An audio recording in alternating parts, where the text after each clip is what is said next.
വരണമെന്ന് ആവശ്യപ്പെടുകയാണ്. ഞാൻ ബിസ്മില്ലാഹിർ റഹ്മാനിർ റഹീം സമയമായിട്ടുണ്ടല്ലേ. ബിസ്മില്ലാഹിർ റഹ്മാനിർ റഹീം അൽഹംദുലില്ലാഹി റബ്ബിൽ ആലമീൻ വസ്സലാത്തു വസ്സലാമു അലാ സയ്യിദിൽ മുർസലീൻ വഅലാ ആലിഹി വസഹബിഹി അജ്മഈൻ അമ്മാ ബഅദ്.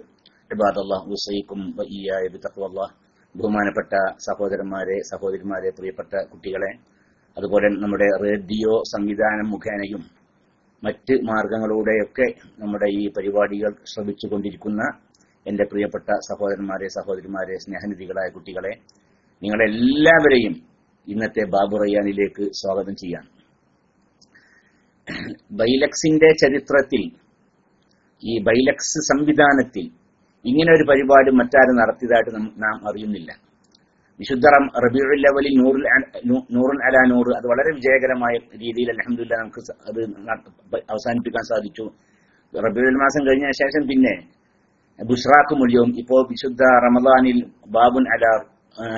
ബാബു റയ്യാൻ, അങ്ങനെയുള്ള പരിപാടികൾ ഓരോ ദിവസവും വളരെ പ്രധാനപ്പെട്ട വിഷയങ്ങൾ തിരഞ്ഞെടുക്കുകയും ആ വിഷയങ്ങൾ അവതരിപ്പിക്കാൻ വേണ്ടി വളരെ പ്രഗത്ഭരായ നമ്മുടെ ഉസ്താദുമാരെ നാം ക്ഷണിക്കുകയും ആ വിഷയങ്ങളൊക്കെ അവർ അവതരിപ്പിക്കുകയും ചെയ്തു. അതിനൊക്കെ പുറമെ നൂറാവട്ടെ, ബുശ്റാക്ക് മുല്യവുമാവട്ടെ, ബാബു റയ്യാനാവട്ടെ, അതിന്റെ ആ വിഷയത്തോട് ഏറ്റവും അനുയോജ്യമായ രീതിയിലുള്ള നല്ല പാട്ട് നമ്മുടെ ബഹുമാനപ്പെട്ട മസ്നവി ഉസ്മാൻ അടത്തിൽ സാഹിബ് തയ്യാർ ചെയ്തു. അത് വളരെ മനോഹരമായ രീതിയിൽ ഷാ നാദാപുരം അത് അവതരിപ്പിക്കുകയും ചെയ്തു, പാടി അവതരിപ്പിക്കുകയും ചെയ്തു. എല്ലാം അൽഹംദുലില്ലാഹ് വളരെ ഭംഗിയായിട്ടുണ്ട്. അല്ലാഹു സുബ്ഹാനഹു വ തആല എല്ലാവർക്കും അല്ലാഹുവിന്റെ ദീനിനെ ഖിദ്മത്ത് ചെയ്തതിന്റെ പ്രതിഫലം പ്രദാനം ചെയ്യട്ടെ എന്ന് ദുആ ചെയ്യാം. അതുകൊണ്ട് തന്നെ പ്രിയപ്പെട്ട സഹോദരന്മാരെ, ഈ ബാബു റയ്യാന്റെ തുടക്കം കുറിച്ചത് ബഹുമാനപ്പെട്ട റഷീദ് അലി ശിഹാബ് തങ്ങളാണ്. അദ്ദേഹത്തിന്റെ സംസാരത്തിന് ശേഷം അന്ന് ഉസ്താദ് അബ്ദുസ്സലാം ബാഖവി ഒരു പ്രഭാഷണം നടത്തുകയുണ്ടായി. വിശുദ്ധ റംളാനെ കുറിച്ചും റംളാനെ നാം ബഹുമാനിക്കേണ്ടുന്ന കാര്യങ്ങളെ കുറിച്ചും ഒരു ഹലാവത്തുൽ ഈമാൻ, ഒരു ഈമാനികമായ ഒരു ആവേശവും ഒരു മാധുര്യം ഒക്കെ ഉണ്ടാക്കി തീർക്കുന്ന രീതിയിലുള്ള ഒരു പ്രഭാഷണം ഉസ്താദിന്റേതായി ബാബു റയ്യാന്റെ തുടക്കത്തിൽ നമുക്ക് ലഭിച്ചു. അത് അന്ന് മാത്രമല്ല, പിന്നീടും പല പ്രാവശ്യവും നമ്മുടെ റൂമിൽ അത് നമ്മൾ ഇവിടെ പ്ലേ ചെയ്യുകയും ചെയ്തു.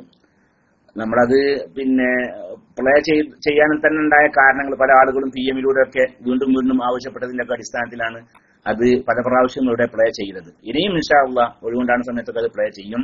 അതുപോലെ തന്നെ ഇന്നത്തെ ബദർ പ്രഭാഷണം, അതും ഇൻഷാ അല്ലാഹ് ഇന്നത്തെ ഒരു ദിവസത്തേക്ക് വേണ്ടി മാത്രമുള്ള പ്രഭാഷണം ആവുകയില്ല. ഇടയ്ക്കിടെ കേരള ഇസ്ലാമിക് ക്ലാസ് റൂമിനെ ധന്യമാക്കുന്ന രീതിയിൽ ഇടയ്ക്കിടെ അതൊക്കെ പ്ലേ ചെയ്യാൻ പറ്റുന്ന രീതിയിലുള്ള ഒരു പ്രഭാഷണമായിരിക്കും ഉസ്താദ് നടത്തുക എന്ന കാര്യത്തിൽ നമുക്ക് ആർക്കും യാതൊരു സംശയവുമില്ല. അതുകൊണ്ട് എന്റെ പ്രിയപ്പെട്ട സഹോദരന്മാർ, ഈ സമയം പാഴാക്കരുത്. വളരെ പ്രധാനപ്പെട്ട ഒരു പ്രസംഗമാണ് നടക്കാനിരിക്കുന്നത്, ഉസ്താദിന്റെ ബദർ പ്രഭാഷണം.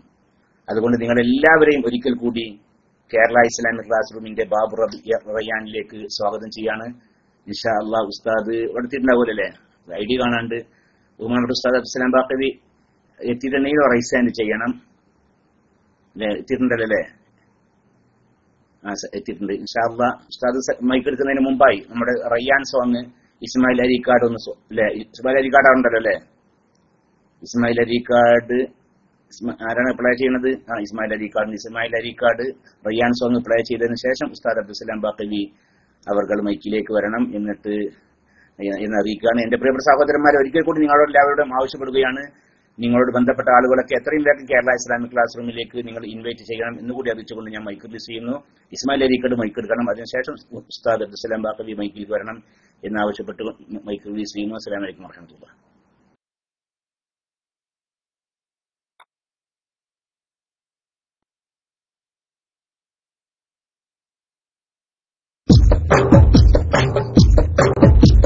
സുഖലോക സുവർഗത്തിൻ കവാടം റയ്യാൻ, സുഹൃതങ്ങളേറ്റി റമളാൻ കനിഞ്ഞതയ്യാൻ, അടിയാക്കൾ കൂടയവൻ ഒരുക്കും കാലം, അസുവിന്റെ തിരുനോട്ടം തുണയ്ക്കും കാലം. സുഖലോക സുവർഗത്തിൻ കവാടം റയ്യാൻ, സുഹൃതങ്ങളേറ്റി റമളാൻ കനിഞ്ഞതയ്യാൻ. പുണ്യദിനങ്ങളെടുത്തുപവാസം എണ്ണിയതിൻ പകലിൽ ഒരു മാസം, നിന്നു തൊഴുതിരവില്ല ദിനേശം. ദിനങ്ങളെടുത്തുപവാസം എണ്ണിയതിൻ പകലിൽ ഒരു മാസം നിന്ന് തൊഴുതിരവില്ലതിനേശം ദേശത്താലീലാതിങ്കൾ ലയിക്കും നേരം ദോഷങ്ങൾ ആടങ്കലിൽ പൊറുക്കും നേരം ദേശത്താലീലാതിങ്കൾ ലയിക്കും നേരം ദോഷങ്ങൾ ആടങ്കലും പൊറുക്കും നേരം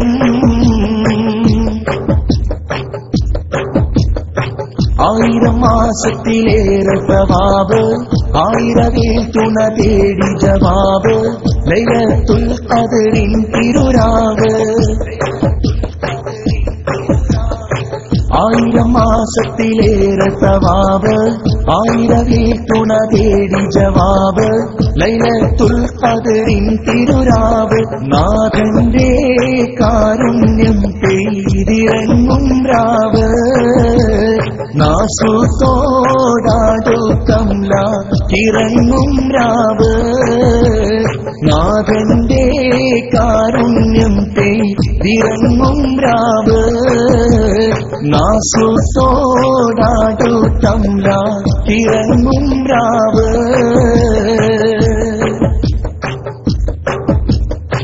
ഇച്ഛകളിട്ട് തരീസ്ഫുടം ചെയ്ത് ലക്ഷ്യം സിറാത്ത് മനസ്സിൽ നിലയിട്ട് തക്കമ ആവ് കൊതിച്ചവർ നോമ്പ് ഇച്ഛകളിട്ട് തരീസ്ഫുടം ചെയ്ത് ലക്ഷ്യം സിറാത്ത് മനസ്സിൽ നിലയിട്ട് തക്കമ ആവ് കൊതിച്ചവർ നോമ്പ് നോമ്പിന്റെ ആകലുകാരെ വിളിക്കും നാളെ സ്വർഗീയ വാതിൽ റയ്യാൻ തുറക്കും നീളേ നോമ്പിന്റെ ആകലുകാരെ വിളിക്കും നാളെ സ്വർഗീയ വാതിൽ റയ്യാൻ തുറക്കും നീളേ സുഖലോക സുവർഗത്തിൻ കവാടം റയ്യാൻ സുഹൃതങ്ങൾ ഏറ്റി റമളാൻ കനിഞ്ഞതയ്യാൻ അടിയാർകൾ കൂടായവൻ പൊറുക്കും കാലം അഫുവിന്റെ തിരുനോട്ടം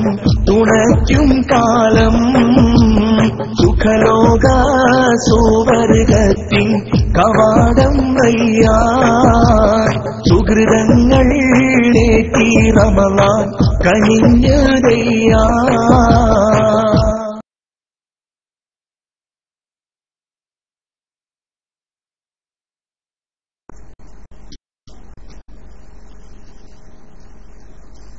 السلام عليكم ورحمة الله.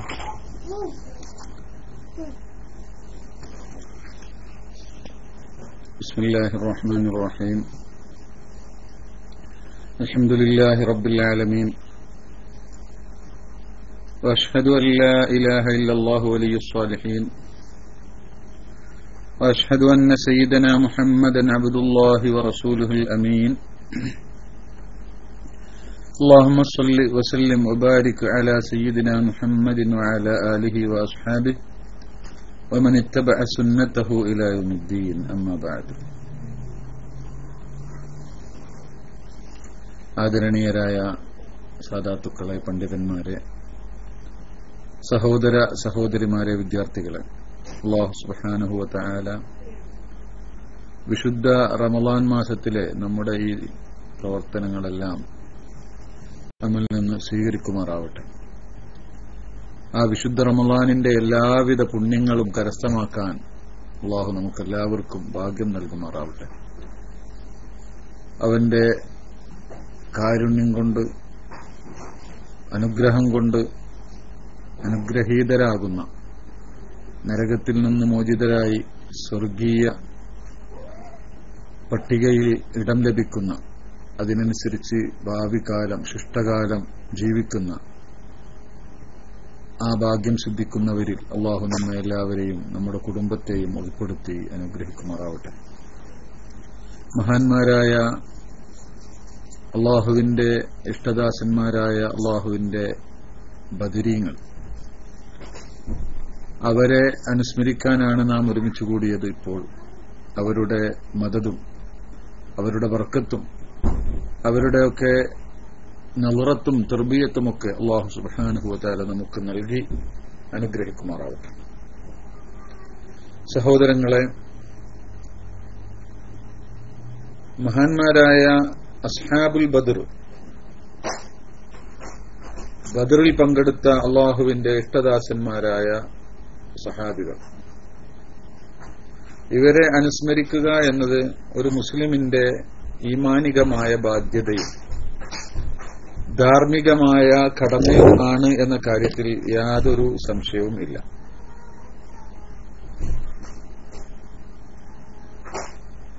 അത് മുസ്ലിം സമൂഹം പല രൂപത്തിലായി നിർവഹിച്ചുകൊണ്ടിരിക്കുന്നുമുണ്ട്. ബദർ എന്ന് പറയുന്നത് ചരിത്രത്തിലെ അതുല്യമായ, അതിനുശേഷം ഉണ്ടായ ചരിത്രഗതി മുഴുവനും ആ ഒരു ദിവസത്തിനോട് കെട്ടുപെട്ട് ബന്ധപ്പെട്ട് കിടക്കുന്ന അത്ഭുതകരമായൊരു ദിവസമാണ്, ചരിത്രപരമായൊരു ദിവസമാണ് എന്ന കാര്യത്തിൽ ആർക്കും സംശയമില്ല. ആ ബദർ അന്ന് അങ്ങനെയല്ല, മറ്റൊരു രൂപത്തിലായിരുന്നു സംഭവിച്ചതെങ്കിൽ ഇന്ന് ലോകത്തിന്റെ ചരിത്രം ആകുമായിരുന്നില്ല. അതിനുശേഷമുള്ള ചരിത്രത്തിന്റെ ഗതി മറ്റൊരു ശൈലിയിലാകുമായിരുന്നു. ഈ വ്യത്യാസമായ ഇന്ന് നാം അനുഭവിക്കുന്ന, അതിനുശേഷം പിന്നീട് ലോക മുസ്ലിമീങ്ങൾ അല്ലെങ്കിൽ ലോക ജനത അനുഭവിച്ച ചരിത്രപരമായ മാറ്റത്തിന്റെ പ്രധാന കാരണം ബദറാണ് എന്ന് ചരിത്രാന്വേഷികളായ എല്ലാവർക്കും അറിയാവുന്ന ഒരു വസ്തുതയാണ്. വിശുദ്ധ ഖുർആൻ തന്നെ യൗമുൽ ഫുർഖാൻ എന്ന് അതിനെ സംബന്ധിച്ച് വിശേഷിപ്പിച്ച ഒരു ദിവസമാണ്. ആ വിശേഷിപ്പിച്ച ദിവസം യൗമുൽ ഫുർഖാൻ എന്ന് വിശേഷിപ്പിക്കുമ്പോൾ ചരിത്രത്തിന്റെ ഗതി മാറ്റിത്തിരുത്തിയ, ഒരു വ്യത്യാസം ഉണ്ടാക്കി തീർത്ത, ഒരവസ്ഥയിൽ നിന്ന് മറ്റൊരവസ്ഥയിലേക്ക് മാറ്റിയ, ഒരു വ്യത്യാസമുണ്ടാക്കിയ, സത്യവും അസത്യവും ധർമ്മവും അധർമ്മവും തമ്മിൽ ഉള്ള ഫർക്ക് ഉണ്ടായ ദിവസം. അതുകൊണ്ട് തന്നെ ആ ദിവസത്തെ അനുസ്മരിക്കുകയും അതിൽ നിന്നുള്ള പാഠങ്ങൾ ഉൾക്കൊള്ളുകയും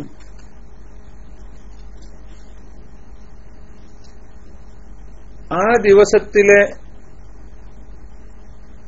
ചരിത്രപുരുഷന്മാരെ സംബന്ധിച്ച് അനുസ്മരണം നടത്തി അവർക്ക് വേണ്ടി അവരുടെ സനാഹുകൾ, അവരുടെ മദ്ഹുകൾ പറഞ്ഞ് പുണ്യം കരസ്ഥമാക്കുക എന്നത് മതപരമായി ഒരു കർമ്മമാണ്, ഒരു പുണ്യകർമ്മമാണ് എന്ന കാര്യം ആദ്യമായി നമ്മൾ മനസ്സിലാക്കുക. പലപ്പോഴും നമ്മൾ റബീഉൽ അവ്വലിലും മറ്റുമൊക്കെ പറഞ്ഞിട്ടുള്ള സംഗതിയാണ് ആ വിഷയം. നബി സല്ലല്ലാഹു അലൈഹി വസല്ലം തങ്ങൾ പറഞ്ഞു, മൻ ഉഅതിയ അതാഅൻ, ഒരാൾക്ക് എന്തെങ്കിലും ഒരു ദാനം, ഒരു ഗുണം ഒരാളിൽ നിന്ന് ലഭിച്ചാൽ, ഫവജദ, അതിന് പ്രത്യുപകാരം ചെയ്യാൻ അവനെ കൊണ്ട് കഴിയുമെങ്കിൽ, അതിനവന് സാധിക്കുമെങ്കിൽ അതവൻ ചെയ്തുകൊള്ളട്ടെ. ഫൽയജ്സി ബിഹി, അതിന് പ്രത്യുപകാരം ചെയ്യണം. എന്തൊരു നന്മ ഉണ്ടായാലും അതിന് തിരിച്ച് നന്മ ചെയ്യുക എന്നത്, അത് നബി സല്ലല്ലാഹു അലൈഹി വസല്ലം തങ്ങൾ നമ്മെ പഠിപ്പിച്ച ഒരു സ്വഭാവമാണ്. എന്നിട്ട് റസൂലുള്ളാഹി സ്വല്ലല്ലാഹു അലൈഹി വസല്ലം തങ്ങൾ പറയാണ്, വമൻ ലം യജിദ്, അതിന് സാധിച്ചില്ലെങ്കിൽ, അവന്റെ കയ്യിലൊന്നുമില്ല, ഒരാളിൽ നിന്ന് ഒരാൾക്കൊരു ഗുണം കിട്ടി, അതിന് തക്ക രൂപത്തിൽ, യോജിച്ച രൂപത്തിൽ പ്രത്യുപകാരം ചെയ്യാൻ ഇവന്റെ കയ്യിൽ ഒന്നുമില്ലെങ്കിൽ, ഫൽയുസ്നി അലൈഹി, അദ്ദേഹത്തെ അതിന്റെ പേരിൽ വാഴ്ത്തി പറയാം. ആ ഗുണം അയാളെ കൊണ്ട് കിട്ടി, അയാളെ കൊണ്ട് വലിയൊരു നേട്ടാണ് എനിക്ക് കിട്ടിയത് എന്ന് പറഞ്ഞ് അദ്ദേഹത്തെ അതിന്റെ പേരിൽ വാഴ്ത്തി പറയുകയും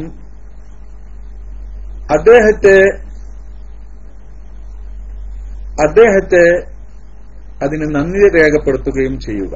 ഇതാണ് നബി സല്ലല്ലാഹു അലൈഹി വസല്ലമ തങ്ങൾ നമുക്ക് നൽകുന്ന ഒരു പാഠം. അത് അദ്ദേഹം ചെയ്ത ആ നിഅമത്തിന്, അദ്ദേഹത്തിന് ലഭിച്ച നന്മക്ക് നന്ദി രേഖപ്പെടുത്തലാകുന്നു. അത് മറച്ചുവെക്കുക, അത് പറയാൻ പാടില്ല എന്ന് പറയുന്നത് നന്ദികേടാകുന്നു എന്ന് നബി സല്ലല്ലാഹു അലൈഹി വസല്ലമ തങ്ങൾ നമ്മെ പഠിപ്പിച്ചതായി നമുക്ക് കാണാൻ കഴിയും.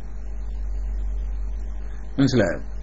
അതുപോലെ മറ്റൊരു ഹദീസ് നബി സല്ലല്ലാഹു അലൈഹി വസല്ലമ തങ്ങൾ തന്നെ നമ്മെ പഠിപ്പിക്കുകയാണ്.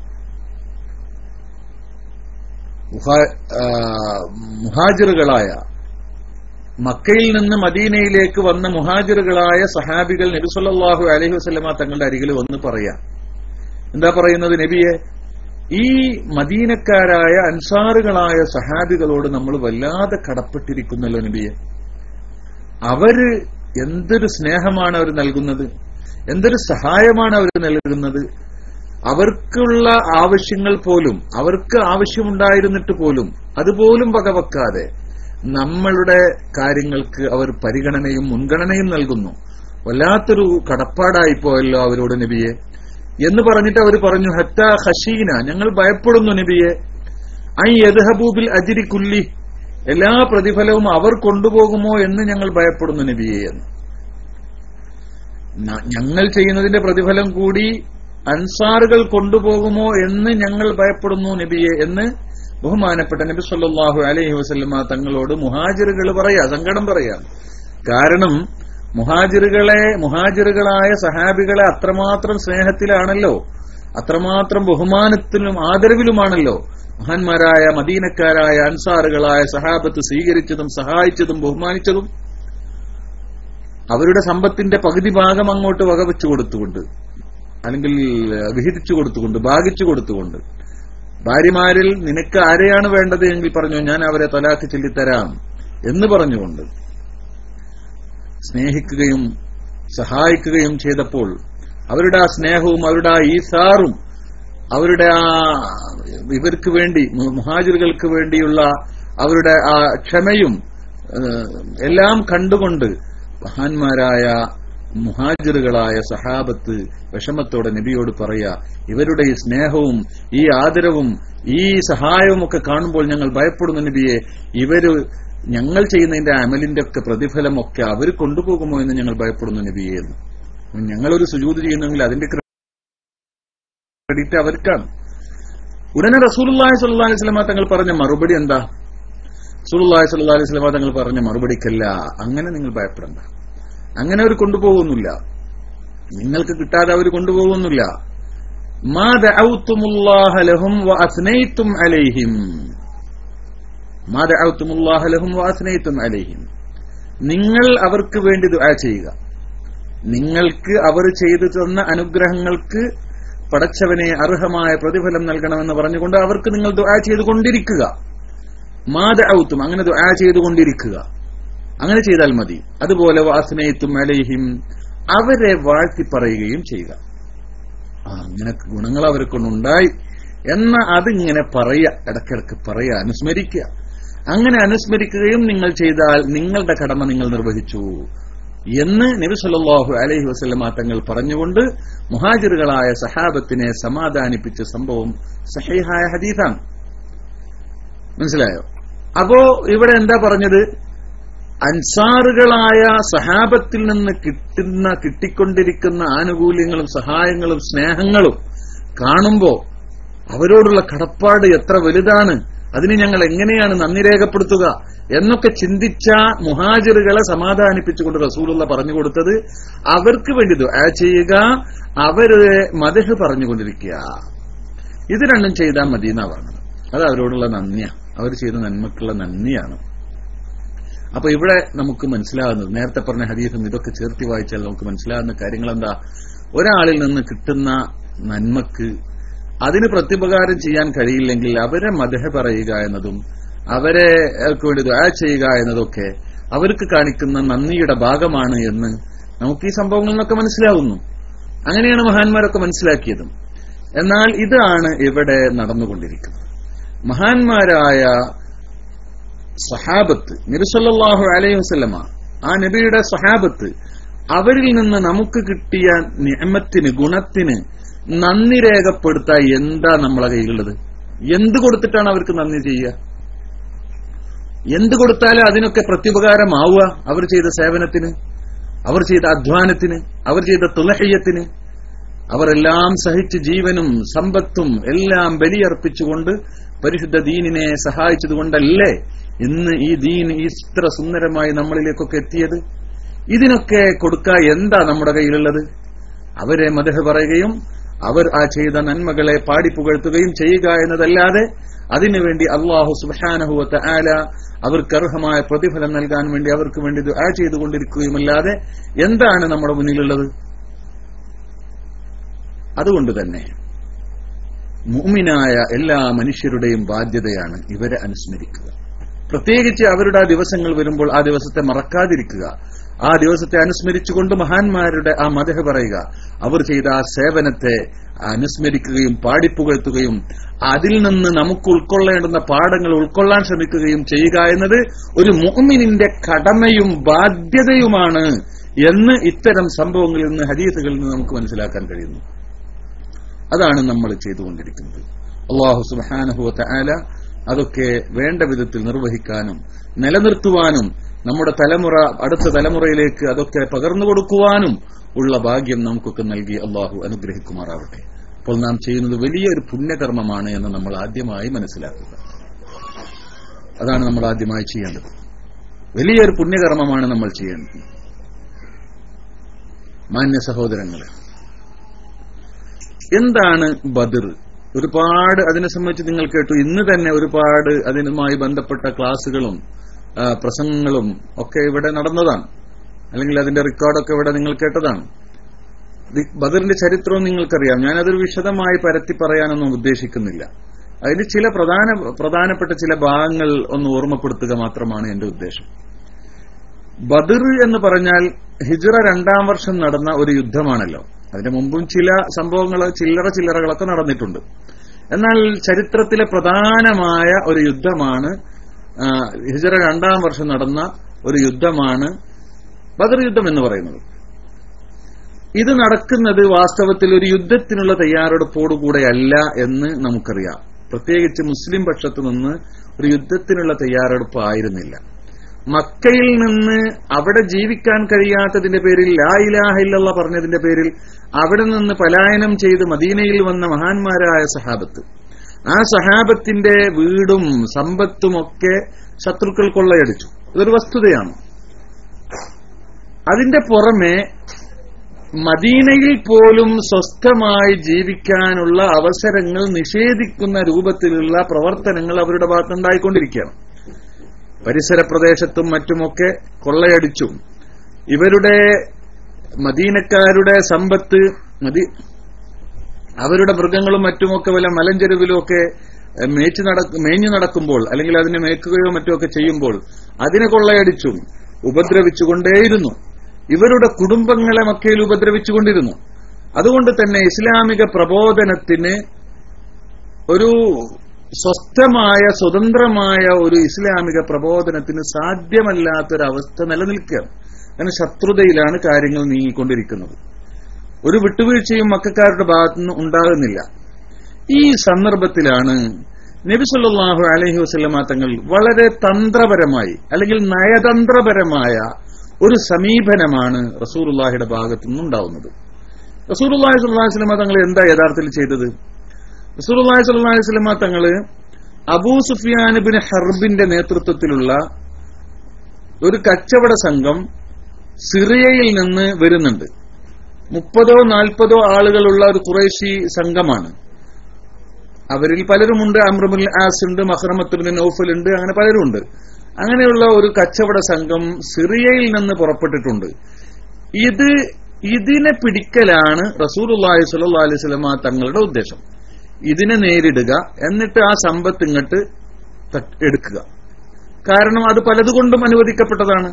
ഇവരെ അവിടെ ഉപദ്രവിച്ചു, ഇവരുടെ സമ്പത്തൊക്കെ അവിടെ കൊള്ളയടിച്ചിട്ടുണ്ട്. ശത്രുതാ മനോഭാവത്തിലാണ് ജീവിതം. ഇവിടെയും മദീനയിൽ തന്നെയും വന്നുകൊണ്ട് ഒളിഞ്ഞും തെളിഞ്ഞും എങ്ങനെയൊക്കെ ഉപദ്രവിക്കാൻ കഴിയുമോ, ഖുറൈശികളും ഖുറൈശികളുടെ സഖ്യകക്ഷികളും ആ നിലക്ക് ഉപദ്രവിച്ചുകൊണ്ടിരിക്കുന്നു. ഇങ്ങനെയുള്ളൊരു സാഹചര്യം. ഈ സാഹചര്യത്തിൽ അവരുടെ സമ്പത്ത് സ്വാഭാവികമായും അതിന് പകരമായി ഇവർക്ക് എടുക്കാവുന്നതാണ്. അതാണ് ഇവിടെ ഒരു പ്രധാനമായ രൂപമുണ്ടാവുന്നത്. റസൂലുള്ളാഹി സ്വല്ലല്ലാഹു അലൈഹി വസല്ലം തങ്ങൾ ഈ വിവരം അറിഞ്ഞപ്പോൾ പറഞ്ഞത്, ഹാദിഹി ഈറു ഖുറൈശിൻ ഫീഹാ അംവാലുഹും ഫഖ്റുജു ഇലൈഹാ ലഅല്ലല്ലാഹ യുൻഫിലുകുമുഹാ. ഖുറൈശികളുടെ കച്ചവട സംഘം പുറപ്പെട്ടിട്ടുണ്ട്, അതുകൊണ്ട് അതിനെ നേരിടാൻ പുറപ്പെടുക. നിങ്ങളെല്ലാവരും നിങ്ങൾ തയ്യാറാവൂ. നമുക്ക് അതിനെ ആ സമ്പത്ത് നമുക്കെടുക്കാം, ആ കച്ചവട വസ്തുക്കളെ നമുക്ക് കൈക്കലാക്കാം. അള്ളാഹു ഒരു പക്ഷേ അത് നമുക്ക് ഗനീമത്തായി തന്നേക്കാം എന്ന് പറഞ്ഞുകൊണ്ടാണ് റസൂലുള്ളാഹി ഇതിലേക്ക് ഇറങ്ങുന്നത്. അപ്പൊ കുറച്ചാളുകൾ പുറപ്പെട്ടു. കാരണം അതൊരു കച്ചവട സംഘമാണ്, യുദ്ധത്തിന് വേണ്ടിയല്ല. 40-50 ആളുകളെ അവരിലുള്ളൂ. അതുകൊണ്ട് ഒരു യുദ്ധത്തിന് വേണ്ടിയുള്ള സന്നാഹമൊന്നും ആവശ്യമില്ല. അപ്പൊ കുറച്ചാൾക്കാർ പുറപ്പെട്ടു, കുറച്ചാൾക്കാർ ഒന്നുമില്ല. ഇവിടെ ഇതിന്റെ പുറമെ ഈ നിലക്ക് അനുവദിക്കപ്പെട്ടത് എന്നതിന്റെ പുറമെ ഇവിടെയുള്ളൊരു നയതന്ത്ര സമീപനം എന്താണെന്ന് ചോദിച്ചാൽ, ബഹുമാനപ്പെട്ട നബി സല്ലല്ലാഹു അലൈഹി വസല്ലം തങ്ങൾ മക്കക്കാരുമായി ഒരു സന്ധിക്ക് അവരെ പ്രോത്സാഹിപ്പിക്കാനുള്ളൊരു വഴിയാണ് ഈ എടുക്കുന്നത്. യഥാർത്ഥത്തിൽ അതാണ് ഇവിടെ യഥാർത്ഥത്തിൽ സംഭവിക്കുന്നത്. അതായത് മക്കക്കാർക്ക് നിർബന്ധമായും ഈ യാത്ര അത്യാവശ്യമാണ്. അവരുടെ ജീവിതത്തിന്റെ പ്രധാന ഭാഗമാണ് ഈ യാത്രകൾ, സിറിയയിലേക്കും മറ്റൊക്കെയുള്ള യാത്രകൾ. ഈ യാത്രയിലൂടെയാണ് അവരുടെ ജീവിതമാർഗം നടക്കുന്നത്, അവരുടെ ബിസിനസ് നടക്കുന്നത്, അവർക്ക് ആവശ്യമായ അന്നവും മറ്റു സാധനങ്ങളൊക്കെ വരുന്നത്. അതുകൊണ്ട് ഇതിന് ഏറ്റവും എളുപ്പമായ മാർഗം മദീനയുടെ ഈ പരിസരത്തോടുള്ള യാത്രയാണ്. അതുകൊണ്ട് ഈ യാത്ര എളുപ്പമാവണമെങ്കിൽ ഈ യാത്രക്ക് മദീന നിവാസികൾ ഉദ്ദേശിച്ചാൽ തടസ്സം സൃഷ്ടിക്കാൻ കഴിയും എന്നൊരു ബോധം മക്കക്കാരിൽ ഉണ്ടാക്കി ഇനി ശത്രുതാ മനോഭാവം അവസാനിപ്പിക്കലാണ് നല്ലത്, മദീനക്കാരുമായി പ്രത്യേകിച്ച് നബി സല്ലല്ലാഹു അലൈഹി വസല്ലം തങ്ങളുമായി ഒരു സന്ധിയിൽ ഏർപ്പെടലാണ് നല്ലത് എന്ന് ചിന്തിച്ചുകൊണ്ട് നമ്മുടെ കച്ചവടവും മുന്നോട്ടുള്ള ജീവിതവും സുഗമമാവാൻ അതാണ് നല്ലത്, അങ്ങനെ ഒരു കരാറിന് മക്കക്കാര് തയ്യാറായാൽ നന്നായിരുന്നു. ഇതിനു വേണ്ടിയുള്ള ഒരു രാഷ്ട്രതന്ത്രജ്ഞത അതാണ് റസൂലുള്ളാഹി സ്വല്ലല്ലാഹു അലൈഹി വസല്ലം തങ്ങൾ ഇവിടെ പ്രകടിപ്പിക്കുന്നത്. മനസ്സിലായോ? അല്ലാതെ വെറുതെ അവരെ ആക്രമിക്കാൻ ചെന്നതല്ല. സ്വാഭാവികമാണ്, ഈ കച്ചവടം നിലനിൽക്കൽ അത്യാവശ്യമാണ്. ഈ കച്ചവടം നിലനിൽക്കാതിരുന്നാൽ അവർക്ക് സാധനങ്ങളൊന്നും കിട്ടൂല, അവർക്ക് ജീവിക്കാൻ കഴിയില്ല. ലീലാഫി ഖുറൈശിൻ ഈലാഫിഹിം റിഹ്ലത്തശ് ശിതാഇ വസ്സൈഫ്. ഈ രണ്ട് കാലഘട്ടത്തിലുള്ള പ്രധാന യാത്രകളാണ് അവരുടെ വരുമാന മാർഗം, അവരുടെ ജീവിതമാർഗം.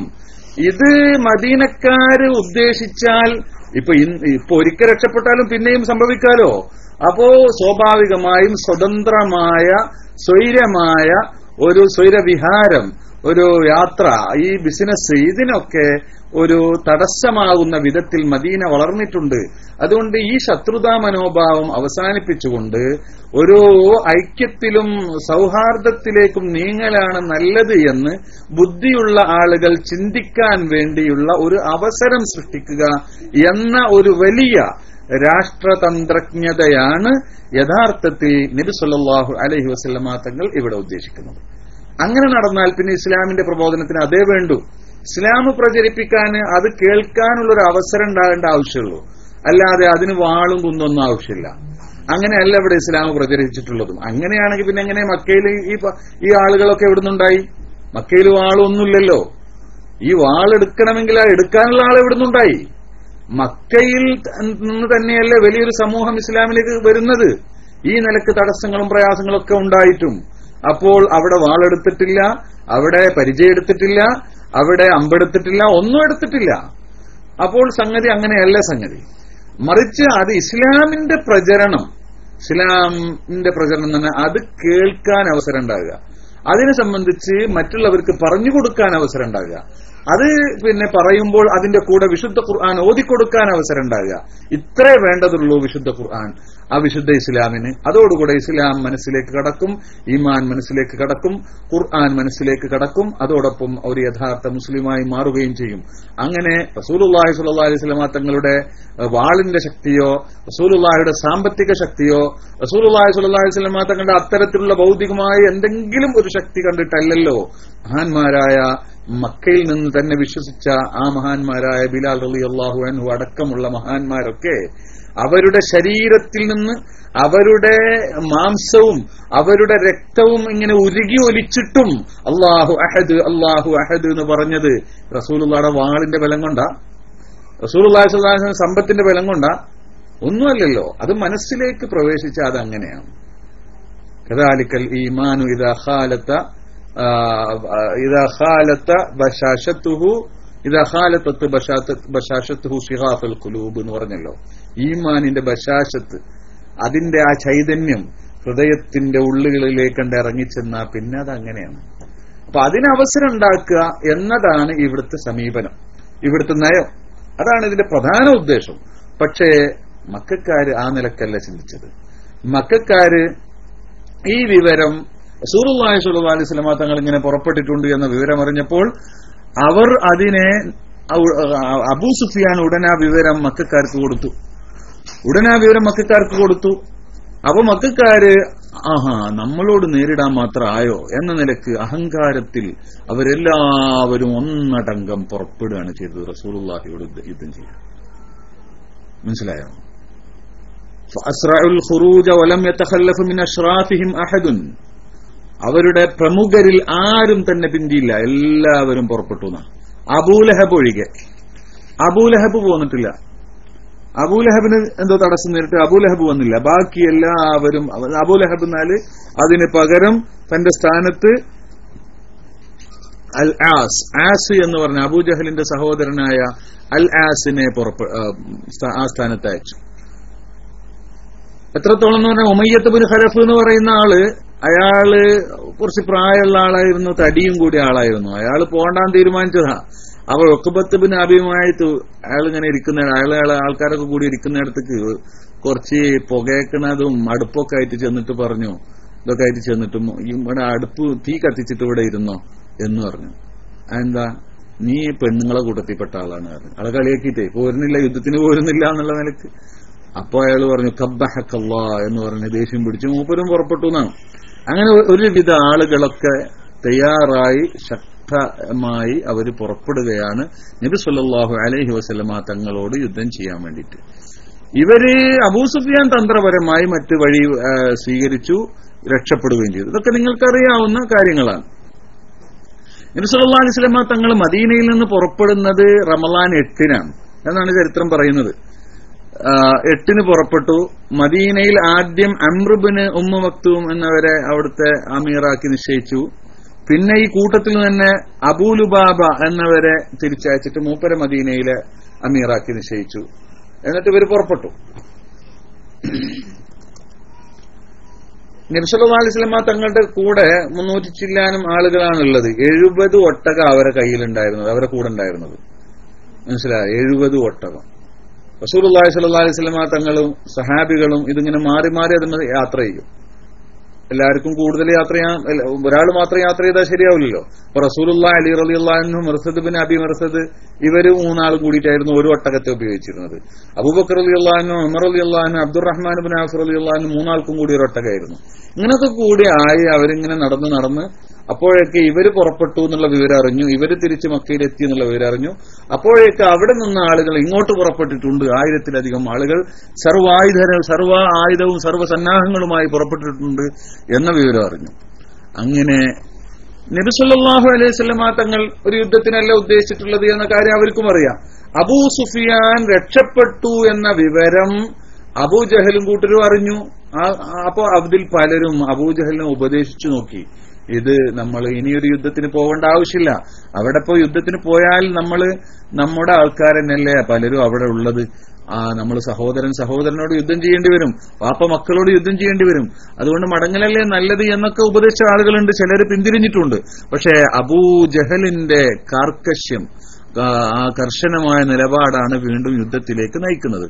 അങ്ങനെ അവര് പറഞ്ഞു, അങ്ങനെ പറ്റില്ല, അവിടെ പോയി നമ്മള് ബദറിൽ ചെന്ന്, ബദർ തന്നെ ഇവരുടെ ഒരു അങ്ങാടിയാണ് മുന്നേ, അവിടെ ചെന്ന് നമ്മൾ നന്നായി ഒന്ന് ആഘോഷിച്ചിട്ടേ തിരിച്ചു വരാവൂ. ആ ആഘോഷം കണ്ടിട്ട് മേലിൽ നമ്മുടെ നേരെ തിരിയാൻ ധൈര്യം വരരുത്.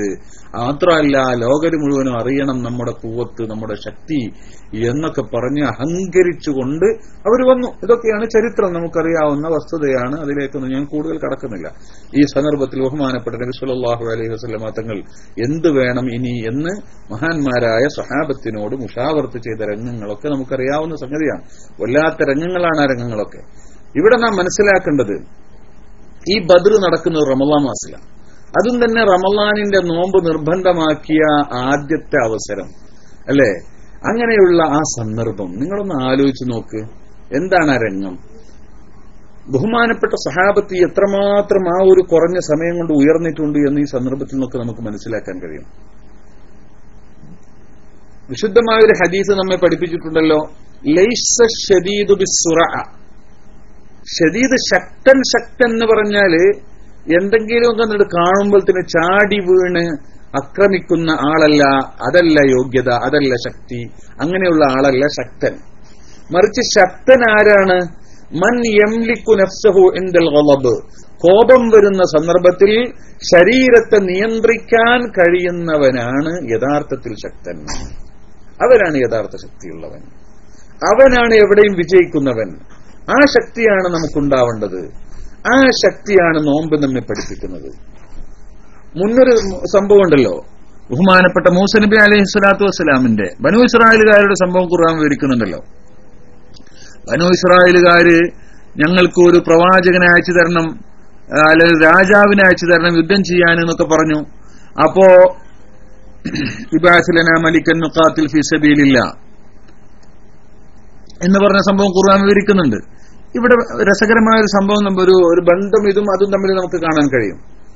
ഒരു നേതാവിനെ അയച്ച് ആ നേതാവിന്റെ കീഴിലായിട്ട് ഞങ്ങൾക്ക് അള്ളാഹുവിന്റെ മാർഗത്തിൽ യുദ്ധം ചെയ്യണം എന്നൊക്കെ പറഞ്ഞപ്പോ ഫഖാല ലഹും നബിയ്യുഹും ഇന്നല്ലാഹ ഖദ് ബഅസ ലക്കും താലൂത മലിക്കാ.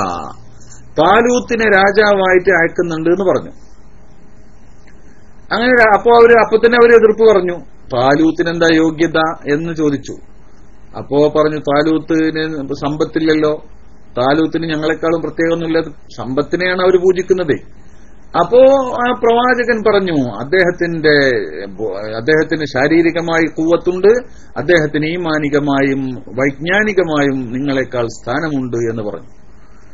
അങ്ങനെ യുദ്ധത്തിന് അവർ പുറപ്പെടുകയാണ്. യുദ്ധത്തിന് പുറപ്പെട്ട സംഭവം ഖുർആൻ വിവരിക്കുന്നുണ്ട്. ഫലമ്മാ ഫസല താലൂത്ത് ബിൽ ജുനൂദ് قال إن الله مبتليكم بنهر فمن شرب منه فليس مني ومن لم يطعمه فإنه مني إلا من اغترف غرفة بيده فشربوا منه إلا قليلا منهم. യുദ്ധത്തിനു വേണ്ടി പുറപ്പെട്ടു. അപ്പോൾ അല്ലാഹു അവരൊന്ന് പരീക്ഷിക്കുകയാണ്. അവർക്ക് കുറെ വഴിയിൽ വളരെ പ്രയാസങ്ങൾ നേരിടേണ്ടി വന്നു. വെള്ളമില്ലാതെ ദാഹിച്ച് അവർ കുറെ നടന്നു. ആ സന്ദർഭത്തിൽ ദാഹിച്ച് വലഞ്ഞു നിൽക്കുന്ന ഒരു സമയ, ആ സന്ദർഭത്തിൽ അള്ളാഹു അവരെ വലിയൊരു പരീക്ഷണത്തിന് വിധേയരാക്കുക. വഴി മധ്യേ അവരുടെ ഈ രാജാവ് അവരോട് പറയാണ്, അടുത്ത് ഒരു നദി വരുന്നുണ്ട്, ആ നദി കണ്ടാൽ അതിന് ഒന്നായിട്ട് വാരി വലിച്ച് വെള്ളം കുടിക്കരുത്, അവിടുന്ന് വെള്ളം കുടിക്കുന്നവർ എന്റെ കൂടെ കൂടാൻ പറ്റില്ല. ഫമൻ ശരിബ മിൻഹു ഫലൈസ മിന്നി. അവിടെ നിങ്ങൾ സംയമനം പാലിക്കണം, അവിടെ നിങ്ങൾ അച്ചടക്കം പാലിക്കണം, അവിടെ നിങ്ങൾ എന്റെ കൽപ്പന അനുസരിക്കണം. അവിടെ കുടിക്കുന്നവൻ, ആ നദിയിൽ നിന്ന് കുടിക്കുന്നവൻ എന്റെ കൂട്ടത്തിൽപ്പെട്ടവനല്ല, കുടിക്കാത്തവനാണ് എന്റെ കൂട്ടത്തിൽപ്പെട്ടവൻ. വളരെ ചുരുക്കം ഒരല്പം ഒന്ന് കോരി കുടിച്ചുവെന്ന്, ഒരല്പം മാത്രം ഒന്ന് കോരി കുടിച്ചു എന്നുകൊണ്ട് കുഴപ്പമില്ല. നിങ്ങളുടെ ഈ ദാഹത്തിനനുസരിച്ചുള്ള കുടി അവിടെ നടക്കാൻ പാടില്ല, അത് യുദ്ധത്തിനെ ബാധിക്കും. അതുകൊണ്ട് നിങ്ങൾ അത് ചെയ്യരുത് എന്ന ഒരു കർശന നിർദ്ദേശം ആ രാജാവ് താലൂത്ത് അവർക്ക് നൽകുകയാണ്. പക്ഷെ എന്തുണ്ടായി? ഇവരിങ്ങനെ നടന്ന് ഓടിച്ചെന്ന് വെള്ളാണ്ട് കണ്ടപ്പോ ഒക്കെ കൂടി പോയിട്ട് മോന്തിയാണ്ട് കുടിച്ചു. ഫശരിബൂ മിൻഹു ഇല്ലാ ഖലീലൻ മിൻഹും. എല്ലാവരും പോയി കുടിച്ചു, അല്പം ആളുകൾ ഒഴികെ. ആ അല്പം ആളുകൾ എന്നത് അത് 300 ചില്ലാനം ആളുകളാണ് എന്ന് ചില തഫ്സീർ ഗ്രന്ഥങ്ങളിലൊക്കെ കാണാൻ കഴിയുന്നുണ്ട്. ഏതായിരുന്നാലും അവർ കുടിച്ച് കുറച്ച് ആളുകളെ കുടിക്കാതിരുന്നുള്ളൂ. ആ കുടിക്കാതിരുന്ന ആളുകൾ 300 ചില്ലാനം 313 എന്നൊക്കെ പറയുന്നുണ്ട്. ഏതായിരുന്നാലും അവർ അധിക ആളുകളും കുടിച്ചു. കുടിച്ചു നോക്കുമ്പോ പിന്നെ അവർക്ക് നീങ്ങാൻ പറ്റുന്നില്ല, ഇവർക്ക് നടക്കാൻ പറ്റുന്നില്ല. ഫലമ്മാ ജാവസഹു ഹുവ വല്ലദീന ആമനൂ മഅഹു ഖാലൂ ലാ ത്വാഖത ലനാ അൽയൗമ ബിജാലൂത വജുനൂദിഹി. ഇനി ജാലൂത്തിനോട് യുദ്ധം ചെയ്യാൻ ഞങ്ങൾക്ക് കഴിയില്ലല്ലോ, വയ്യ, ക്ഷീണായിപ്പോയി, തളർന്നുപോയി. ഖാലല്ലദീന യظുന്നൂന അന്നഹും മുലാഖുല്ലാഹ്, ആ കുടിക്കാതിരുന്ന അള്ളാഹുവിനെ ശ്രദ്ധിച്ചുകൊണ്ട് അള്ളാഹുവിനെ കണ്ടുമുട്ടേണ്ടതുണ്ട്, മരിക്കേണ്ടതുണ്ട് എന്ന വിചാരത്തോടുകൂടെ ജീവിക്കുന്ന നല്ലവരായ യഥാർത്ഥ വിശ്വാസികളായ അനുസരണയുള്ളവരായ മുഅ്മിനീങ്ങൾ പറഞ്ഞു, കം മിൻ ഫിഅത്തിൻ ഖലീലത്തിൻ ഗലബത് ഫിഅത്തൻ കസീറത്തൻ ബിഇദ്നില്ലാഹ് വല്ലാഹു മഅസ് സാബിരീൻ. സാരല്ല, നമുക്ക് പോകാം. ജാലൂത്തിന്റെ സൈന്യം എത്ര വലുതാണെങ്കിലും നമുക്ക് കുഴപ്പമില്ല. ചെറിയ എത്ര സൈന്യങ്ങൾ വലിയ വലിയ സൈന്യത്തോട് യുദ്ധം ചെയ്ത് വിജയിച്ചിട്ടുണ്ട്, അതുകൊണ്ട് നമുക്ക് പേടിക്കേണ്ടതൊന്നുമില്ല എന്ന് പറഞ്ഞുകൊണ്ട് വല്ലാഹു മഅസ് സാബിരീൻ, അള്ളാഹു ക്ഷമിക്കുന്നവരുടെ കൂടെയാണ്, അള്ളാഹുവിന്റെ സഹായം ഉണ്ടാകും എന്ന് പറഞ്ഞുകൊണ്ട് യുദ്ധത്തിന് അവർ തയ്യാറാവുകയും ഫലമ്മ ബറസൂ ലിജാലൂത വജുനൂദിഹി ഖാലൂ റബ്ബനാ അഫ്രിഗ് അലൈനാ സബ്റൻ വസബ്ബിത് അഖ്ദാമനാ വൻസുർനാ അലൽ ഖൗമിൽ കാഫിരീൻ ഫഹസമൂഹും ബിഇദ്നില്ലാഹ്. അള്ളാഹുവിനോട് ദുആ ചെയ്തുകൊണ്ട് അവർ യുദ്ധത്തിന് തയ്യാറായി. അവർ യുദ്ധത്തിലേക്ക് ഇറങ്ങി, രണാങ്കണത്തിലേക്ക് ഇറങ്ങി. ഫഹസമൂഹും ബിഇദ്നില്ലാഹ്, അവരെ പരാജയപ്പെടുത്താൻ, ശത്രുക്കളെ പരാജയപ്പെടുത്താൻ, ലക്ഷത്തോളം വരുന്ന ആ സൈന്യത്തെ പരാജയപ്പെടുത്താൻ ഈ 300-ൽ പരം വരുന്ന ആ സൈന്യത്തിന് സാധിച്ചു. വഖതല ദാവൂദ് ജാലൂത, ദാവൂദ് എന്ന നബി ജാലൂത്തിനെ കൊന്നു. അന്ന് ദാവൂദ് നബി അലൈഹി സ്വലാത്തു വസ്സലാം പ്രവാചകനല്ല, അതിന് ശേഷമാണ് പ്രവാചകനാകുന്നത്. ദാവൂദ് നബിയെ സംബന്ധിച്ച് ഖുർആൻ ആദ്യം വിവരിക്കുന്നത് ഇവിടെയാണ്. ദാവൂദ് നബി അലൈഹി സ്വലാത്തു വസ്സലാമാണ് ജാലൂത്തിനെ കൊന്നത്. വആതാഹുല്ലാഹുൽ മുൽക വൽ ഹിക്മത വഅല്ലമഹു മിമ്മാ യശാ എന്നൊക്കെ പറയുന്നുണ്ട്. ഇവിടെ കണ്ടോ, ഇവിടെയും സംഭവിക്കുന്നത് അതാണ്. ശരീരത്തെ നിയന്ത്രിക്കുക, ശരീരത്തെ തന്റെ ശരീരത്തിന്റെ ഇച്ഛകളുടെ മുന്നിൽ നിയന്ത്രിക്കാൻ കഴിയുന്നവരാണ് യഥാർത്ഥത്തിലുള്ള ശക്തര് എന്ന് നബി സല്ലല്ലാഹു അലൈഹി വസല്ലം തങ്ങൾ പഠിപ്പിച്ചത് അവിടെയാണ്. അത് എവിടെ നിയന്ത്രണം? നോമ്പിന്റെ യഥാർത്ഥമായ ഫലം. ഇതിനു മുമ്പ് പല ക്ലാസുകളും ഇവിടെ കഴിഞ്ഞല്ലോ. നോമ്പ് നമ്മെ പഠിപ്പിക്കുന്നതും നോമ്പിൽ നിന്ന് നമുക്ക് ഉണ്ടായിത്തീരേണ്ടതും അത് തന്നെയാണ്. നാം ഭക്ഷണം കഴിക്കുന്നതും കഴിക്കാതിരിക്കുന്നതും കുടിക്കുന്നതും കുടിക്കാതിരിക്കുന്നതുമൊക്കെ അല്ലാഹ് എന്ന ലക്ഷ്യത്തിന് വേണ്ടി ആകുന്ന ഒരവസ്ഥ, അതാണ് നോമ്പ് നമ്മെ പഠിപ്പിക്കുന്നത്. അതുകൊണ്ട് തന്നെ പല വിജയങ്ങളുടെയും പിന്നിൽ ഈ നോമ്പ് റമളാൻ മാസത്തിന് വലിയ സ്വാധീനമുണ്ടായിട്ടുണ്ട് എന്ന് നമുക്ക് കാണാൻ കഴിയും. ഇവരുടെ ചരിത്രത്തിലും ഒരു തരത്തിലുള്ള ഒരു നിയന്ത്രണമാണ്. വെള്ളത്തിനെ തൊട്ട് നിങ്ങൾ വെള്ളം കാണും, നിങ്ങൾക്ക് ദാഹമുണ്ടാകും, നിങ്ങൾ അവിടെ കുടിക്കരുത്, അവിടെ കുടിക്കാൻ പാടില്ല. ദാഹത്തിന് വേണ്ടിയല്ല കുടിക്കുന്നത്, അള്ളാഹുവിന് വേണ്ടിയായിരിക്കണം കുടിക്കുന്നത്. കണ്ടോ, അവിടേക്കാണ് ഉയരുന്നത്. അള്ളാഹുവിന് വേണ്ടി കുടിക്കുന്ന, അള്ളാഹു കുടിക്കാൻ പറയുമ്പോൾ കുടിക്കുകയും കുടിക്കണ്ട എന്ന് പറയുമ്പോൾ കുടിക്കാതിരിക്കുകയും, അള്ളാഹു പറയുന്നത് നേരിട്ട് പറയുന്നു, അല്ലെങ്കിൽ അവന്റെ അമ്പിയാക്കളിലൂടെ പറയുന്നു, അങ്ങനെ പലരിലൂടെയും പറയുന്നു. ആ നിലക്ക് അള്ളാഹുവിന്റെ ഭാഗത്തുനിന്ന് അള്ളാഹു നിശ്ചയിച്ച കമാൻഡർമാര്, അമീറന്മാര് പറയുന്നു, അതൊക്കെ അതിന്റെ ഭാഗമാണ്. അവിടെ ആ നിയന്ത്രണം പാലിക്കാനുള്ള അവസ്ഥയിലേക്ക് ഉയർന്നാൽ അവരാണ് പരിപൂർണരായ ശക്തന്മാർ.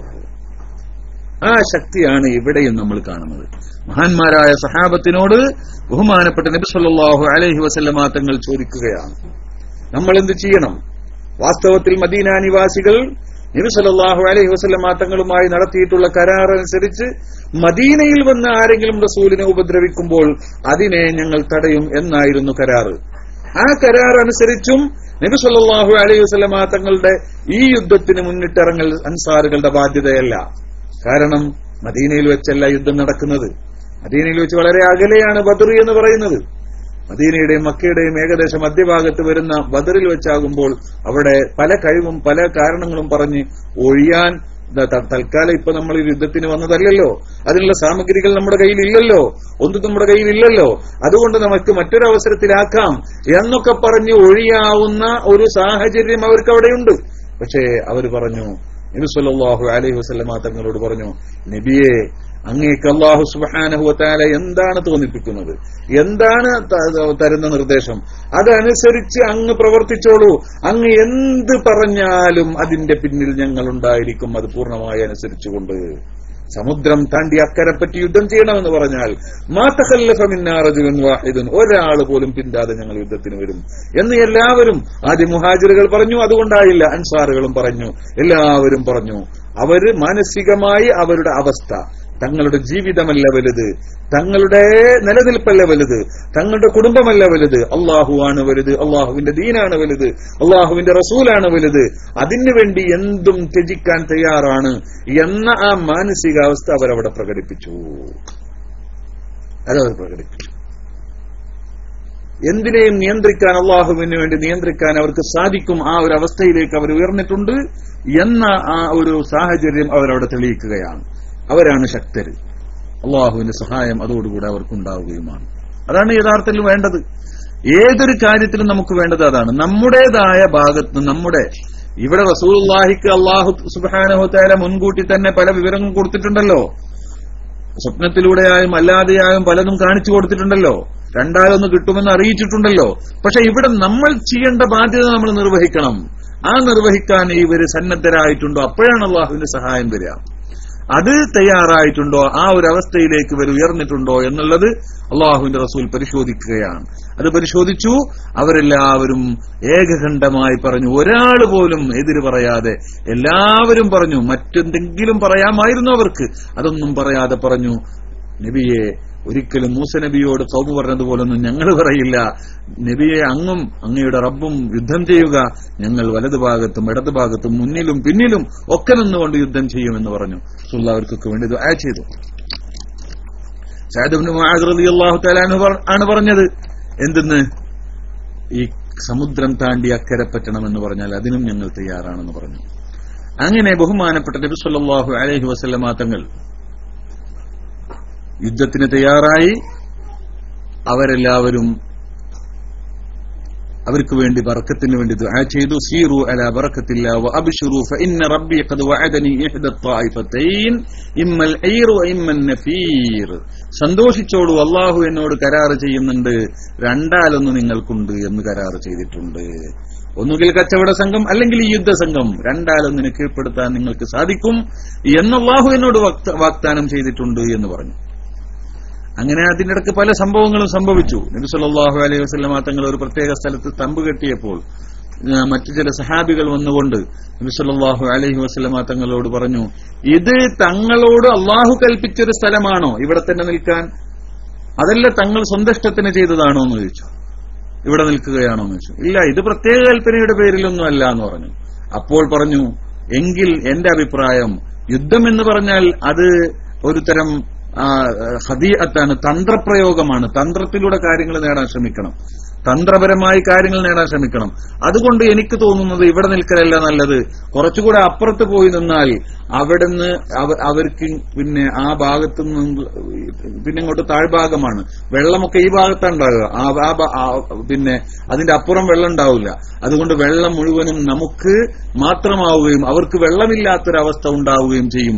ഇവിടെ ഈ ഭാഗത്ത് നമുക്കൊരു ഹൗല് കെട്ടി അതിന് വെള്ളം മുഴുവനും എവിടെ സംഭരിക്കുന്ന ഒരു അവസ്ഥ ഉണ്ടാക്കാം. ശത്രുപക്ഷത്തിന് വെള്ളമില്ലാതെ കുടുങ്ങുന്ന ഒരു അവസ്ഥ അതോടുകൂടെ സംജാതമാകും. അത് നമുക്ക് വിജയത്തിന് വലിയൊരു കാരണമാകും എന്ന് ബഹുമാനപ്പെട്ട നബി സല്ലല്ലാഹു അലൈഹി വസല്ലം തങ്ങളോട് ഉപദേശിച്ചു.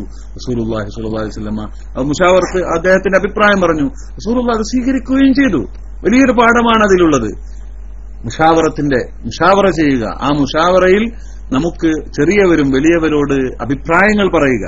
ആ അഭിപ്രായം നല്ല അഭിപ്രായമാണെന്ന് കണ്ടാൽ അത് വലിയവരും അത് സ്വീകരിക്കുക. ഇതൊക്കെ അള്ളാഹും റസൂലും നമുക്ക് പഠിപ്പിച്ചു തന്ന മാതൃകകളാണ്. ഇതിന്റെ ഇടയ്ക്ക് പല സംഗതികളും സംഭവിക്കുകയാണ്. അബൂജഹല് പല രൂപത്തിൽ മുസ്ലിമീങ്ങൾ എത്രയുണ്ട് എന്ന് അന്വേഷണം നടത്തുന്നുണ്ട്. അപ്പോഴൊക്കെ കുറച്ചുള്ളൂ എന്ന് തോന്നുന്നു, വിവരം കിട്ടുന്നു. എന്നാൽ കാണുമ്പോ മുസ്ലിമീങ്ങൾ വല്ലാത്തൊരു സമൂഹമാണ്, എത്രയോ ഇരട്ടിയുണ്ട് എന്ന് തോന്നുന്ന വിധത്തിൽ റഅയൽ ഐൻ, അവർക്ക് കണ്ടാൽ അത്ഭുതത്തിൽ ഇവർ എത്രയോ ഇരട്ടിയാണ് എന്ന് തോന്നുന്ന വിധത്തിൽ ബഹുമാനപ്പെട്ട നബി സല്ലല്ലാഹു അലൈഹി വസല്ലമ തങ്ങളെയും സഹാബത്തിനും പ്രത്യേകമായ ഒരു തരം വർധനവ് അല്ലാഹു സുബ്ഹാനഹു വ തആല നൽകിയെന്ന് വിശുദ്ധ ഖുർആൻ നമ്മോട് പറയുന്നുണ്ട്. ഇങ്ങനെ സംഭവിക്കുമെന്ന് മഹാന്മാരായ ഈ അസ്ഹാബുൽ ബദറിന്റെ ചരിത്രത്തിൽ നമുക്ക് മനസ്സിലാക്കാനും കഴിയുന്നുണ്ട്. ഈ കുറഞ്ഞ ആളുകളെ അവർക്ക് അവിടുന്ന് കാണുമ്പോൾ വലിയ സംഘമായിട്ട് തോന്നുന്നു. അവർക്ക് പേടി, ആകെ പേടി. ഇവിടെയാണെങ്കിൽ ഒരു പേടിയുള്ള വളരെ നല്ല നിലക്ക് ഉറങ്ങിക്കഴിയുന്ന ഒരവസ്ഥ. ഇതൊക്കെ ഖുർആൻ നമ്മോട് വിവരിച്ചിട്ടുണ്ട്. ഏതായിരുന്നാലും ശരി, ഈ നിലക്ക് മഹാന്മാരായ സഹാബത്ത് തയ്യാറാവുകയും മാനസികമായ അവരുടെ ആ ഈമാനികമായ അവസ്ഥ അവർ വെളിവാക്കുകയും ചെയ്തു. ബഹുമാനപ്പെട്ട നബി സല്ലല്ലാഹു അലൈഹി വസല്ലമ തങ്ങൾ അതിനുവേണ്ടി അവർക്ക് വേണ്ടി ദുആ ചെയ്തു. റസൂലുള്ളാഹി സ്വല്ലല്ലാഹു അലൈഹി വസല്ലമ തങ്ങൾക്ക് വേണ്ടി ഒരു ടെന്റ് കെട്ടി റസൂലുള്ളാഹി അവിടെ നിന്ന് ദുആ ചെയ്തുകൊണ്ടിരുന്നു. റസൂലുള്ളാഹിയെ സംരക്ഷിക്കാൻ ബഹുമാനപ്പെട്ട സിദ്ദീഖ് റളിയല്ലാഹു തആല അൻഹു കാവൽ നിൽക്കുകയും ചെയ്തു. ഇതൊക്കെ ചരിത്രപരമായ സംഭവങ്ങളാണ്.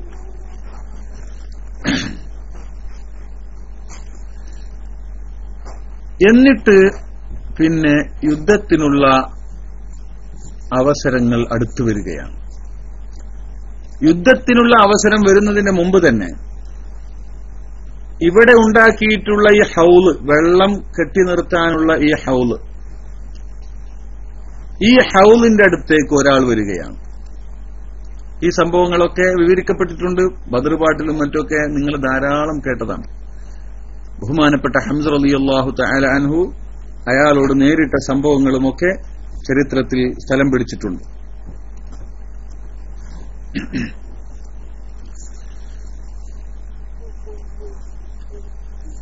ആദ്യമായി മക്കക്കാര് ഖുറൈശികൾ ഒരിക്കൽ ഈ വെള്ളത്തിന്റെ അരികിലേക്ക് വരികയുണ്ടായി. അപ്പോൾ റസൂലുള്ളാഹി അവരെ അനുവദിച്ചു, അവർ വെള്ളം കുടിച്ചോട്ടെ എന്ന് പറഞ്ഞു. ആ കുടിച്ചവർ മുഴുവനും ആ യുദ്ധത്തിൽ കൊല്ലപ്പെട്ടു എന്നാണ്, ഒരാളൊഴികെ. അന്ന് ആ വെള്ളത്തിന്റെ അരികിൽ വരികയും അവിടെ നിന്ന് വെള്ളം കുടിക്കുകയും ചെയ്തവരൊക്കെ ആ യുദ്ധത്തിൽ കൊല്ലപ്പെട്ടു. ബഹുമാനപ്പെട്ട ഹക്കീം ഇബ്നു ഹിസാം എന്ന് പറയുന്ന ഒരാളൊഴികെ. അദ്ദേഹം പിന്നീട് മുസ്ലിമായി. അദ്ദേഹം അന്ന് ആ ബദർ യുദ്ധത്തിൽ ശത്രുപക്ഷത്ത് വന്ന ആളാണ്. അദ്ദേഹം ഈ വെള്ളം കുടിച്ച ആളുമാണ്. പക്ഷേ മൂപ്പര് രക്ഷപ്പെട്ടു. മൂപ്പരന്ന് ആ യുദ്ധത്തിൽ കൊല്ലപ്പെട്ടിട്ടില്ല. പിന്നീട് മൂപ്പര് മുസ്ലിമാവുകയും ചെയ്തു. പിന്നീട് മുസ്ലിമായതിനു ശേഷം മൂപ്പര് സത്യം ചെയ്യുമ്പോ വലിയ വലിയ വിഷയത്തിനൊക്കെ സത്യം ചെയ്യുകയാണെങ്കിൽ മൂപ്പര് പറയലിങ്ങനെയാണ്, ലാ വല്ലദി നജ്ജാനി യൗമ ബദർ, ബദറിന്റെ അന്ന് എന്നെ രക്ഷിച്ച അള്ളാഹുവിനെ തന്നെയാണ് സത്യം എന്ന് മൂപ്പര് പറയാം. വലിയ വിഷയത്തിനൊക്കെ സത്യം ചെയ്യുകയാണെങ്കിൽ ആ ബദറിന്റെ അന്ന് എന്നെ രക്ഷിച്ച അള്ളാഹുവിനെ തന്നെയാണ് സത്യം എന്ന് പറയാം. ഏതായിരുന്നാലും ശരി, പിന്നെ യുദ്ധം തുടങ്ങി. മഹാന്മാരായ സഹാബത്തിനോട് നബി സല്ലല്ലാഹു അലൈഹി വസല്ലമ തങ്ങൾ ആദ്യം നിർദ്ദേശിച്ചിരുന്നത് നേരിടരുത് എന്നായിരുന്നു. അമ്പ് ചെയ്താൽ മതി, നേരിട്ടുള്ള യുദ്ധം തുടക്കത്തിൽ വേണ്ട എന്നായിരുന്നു. അകലെ നിന്ന് അമ്പ് ചെയ്തുകൊണ്ടുള്ള യുദ്ധമാണ് ആദ്യം തുടങ്ങിയത്. പിന്നീട് ശത്രുപക്ഷത്തു നിന്ന് വെല്ലുവിളികൾ വരികയും ആ സന്ദർഭത്തിൽ ചില ആളുകൾ, സഹാബിമാരിൽ അൻസാറുകളിൽ നിന്നുള്ള ചില ആളുകൾ രംഗത്ത് വരികയും ചെയ്തു. അൻസാറുകളിൽ നിന്നുള്ള ചില കുട്ടികളാണ് ആദ്യം രംഗത്ത് വന്നത്.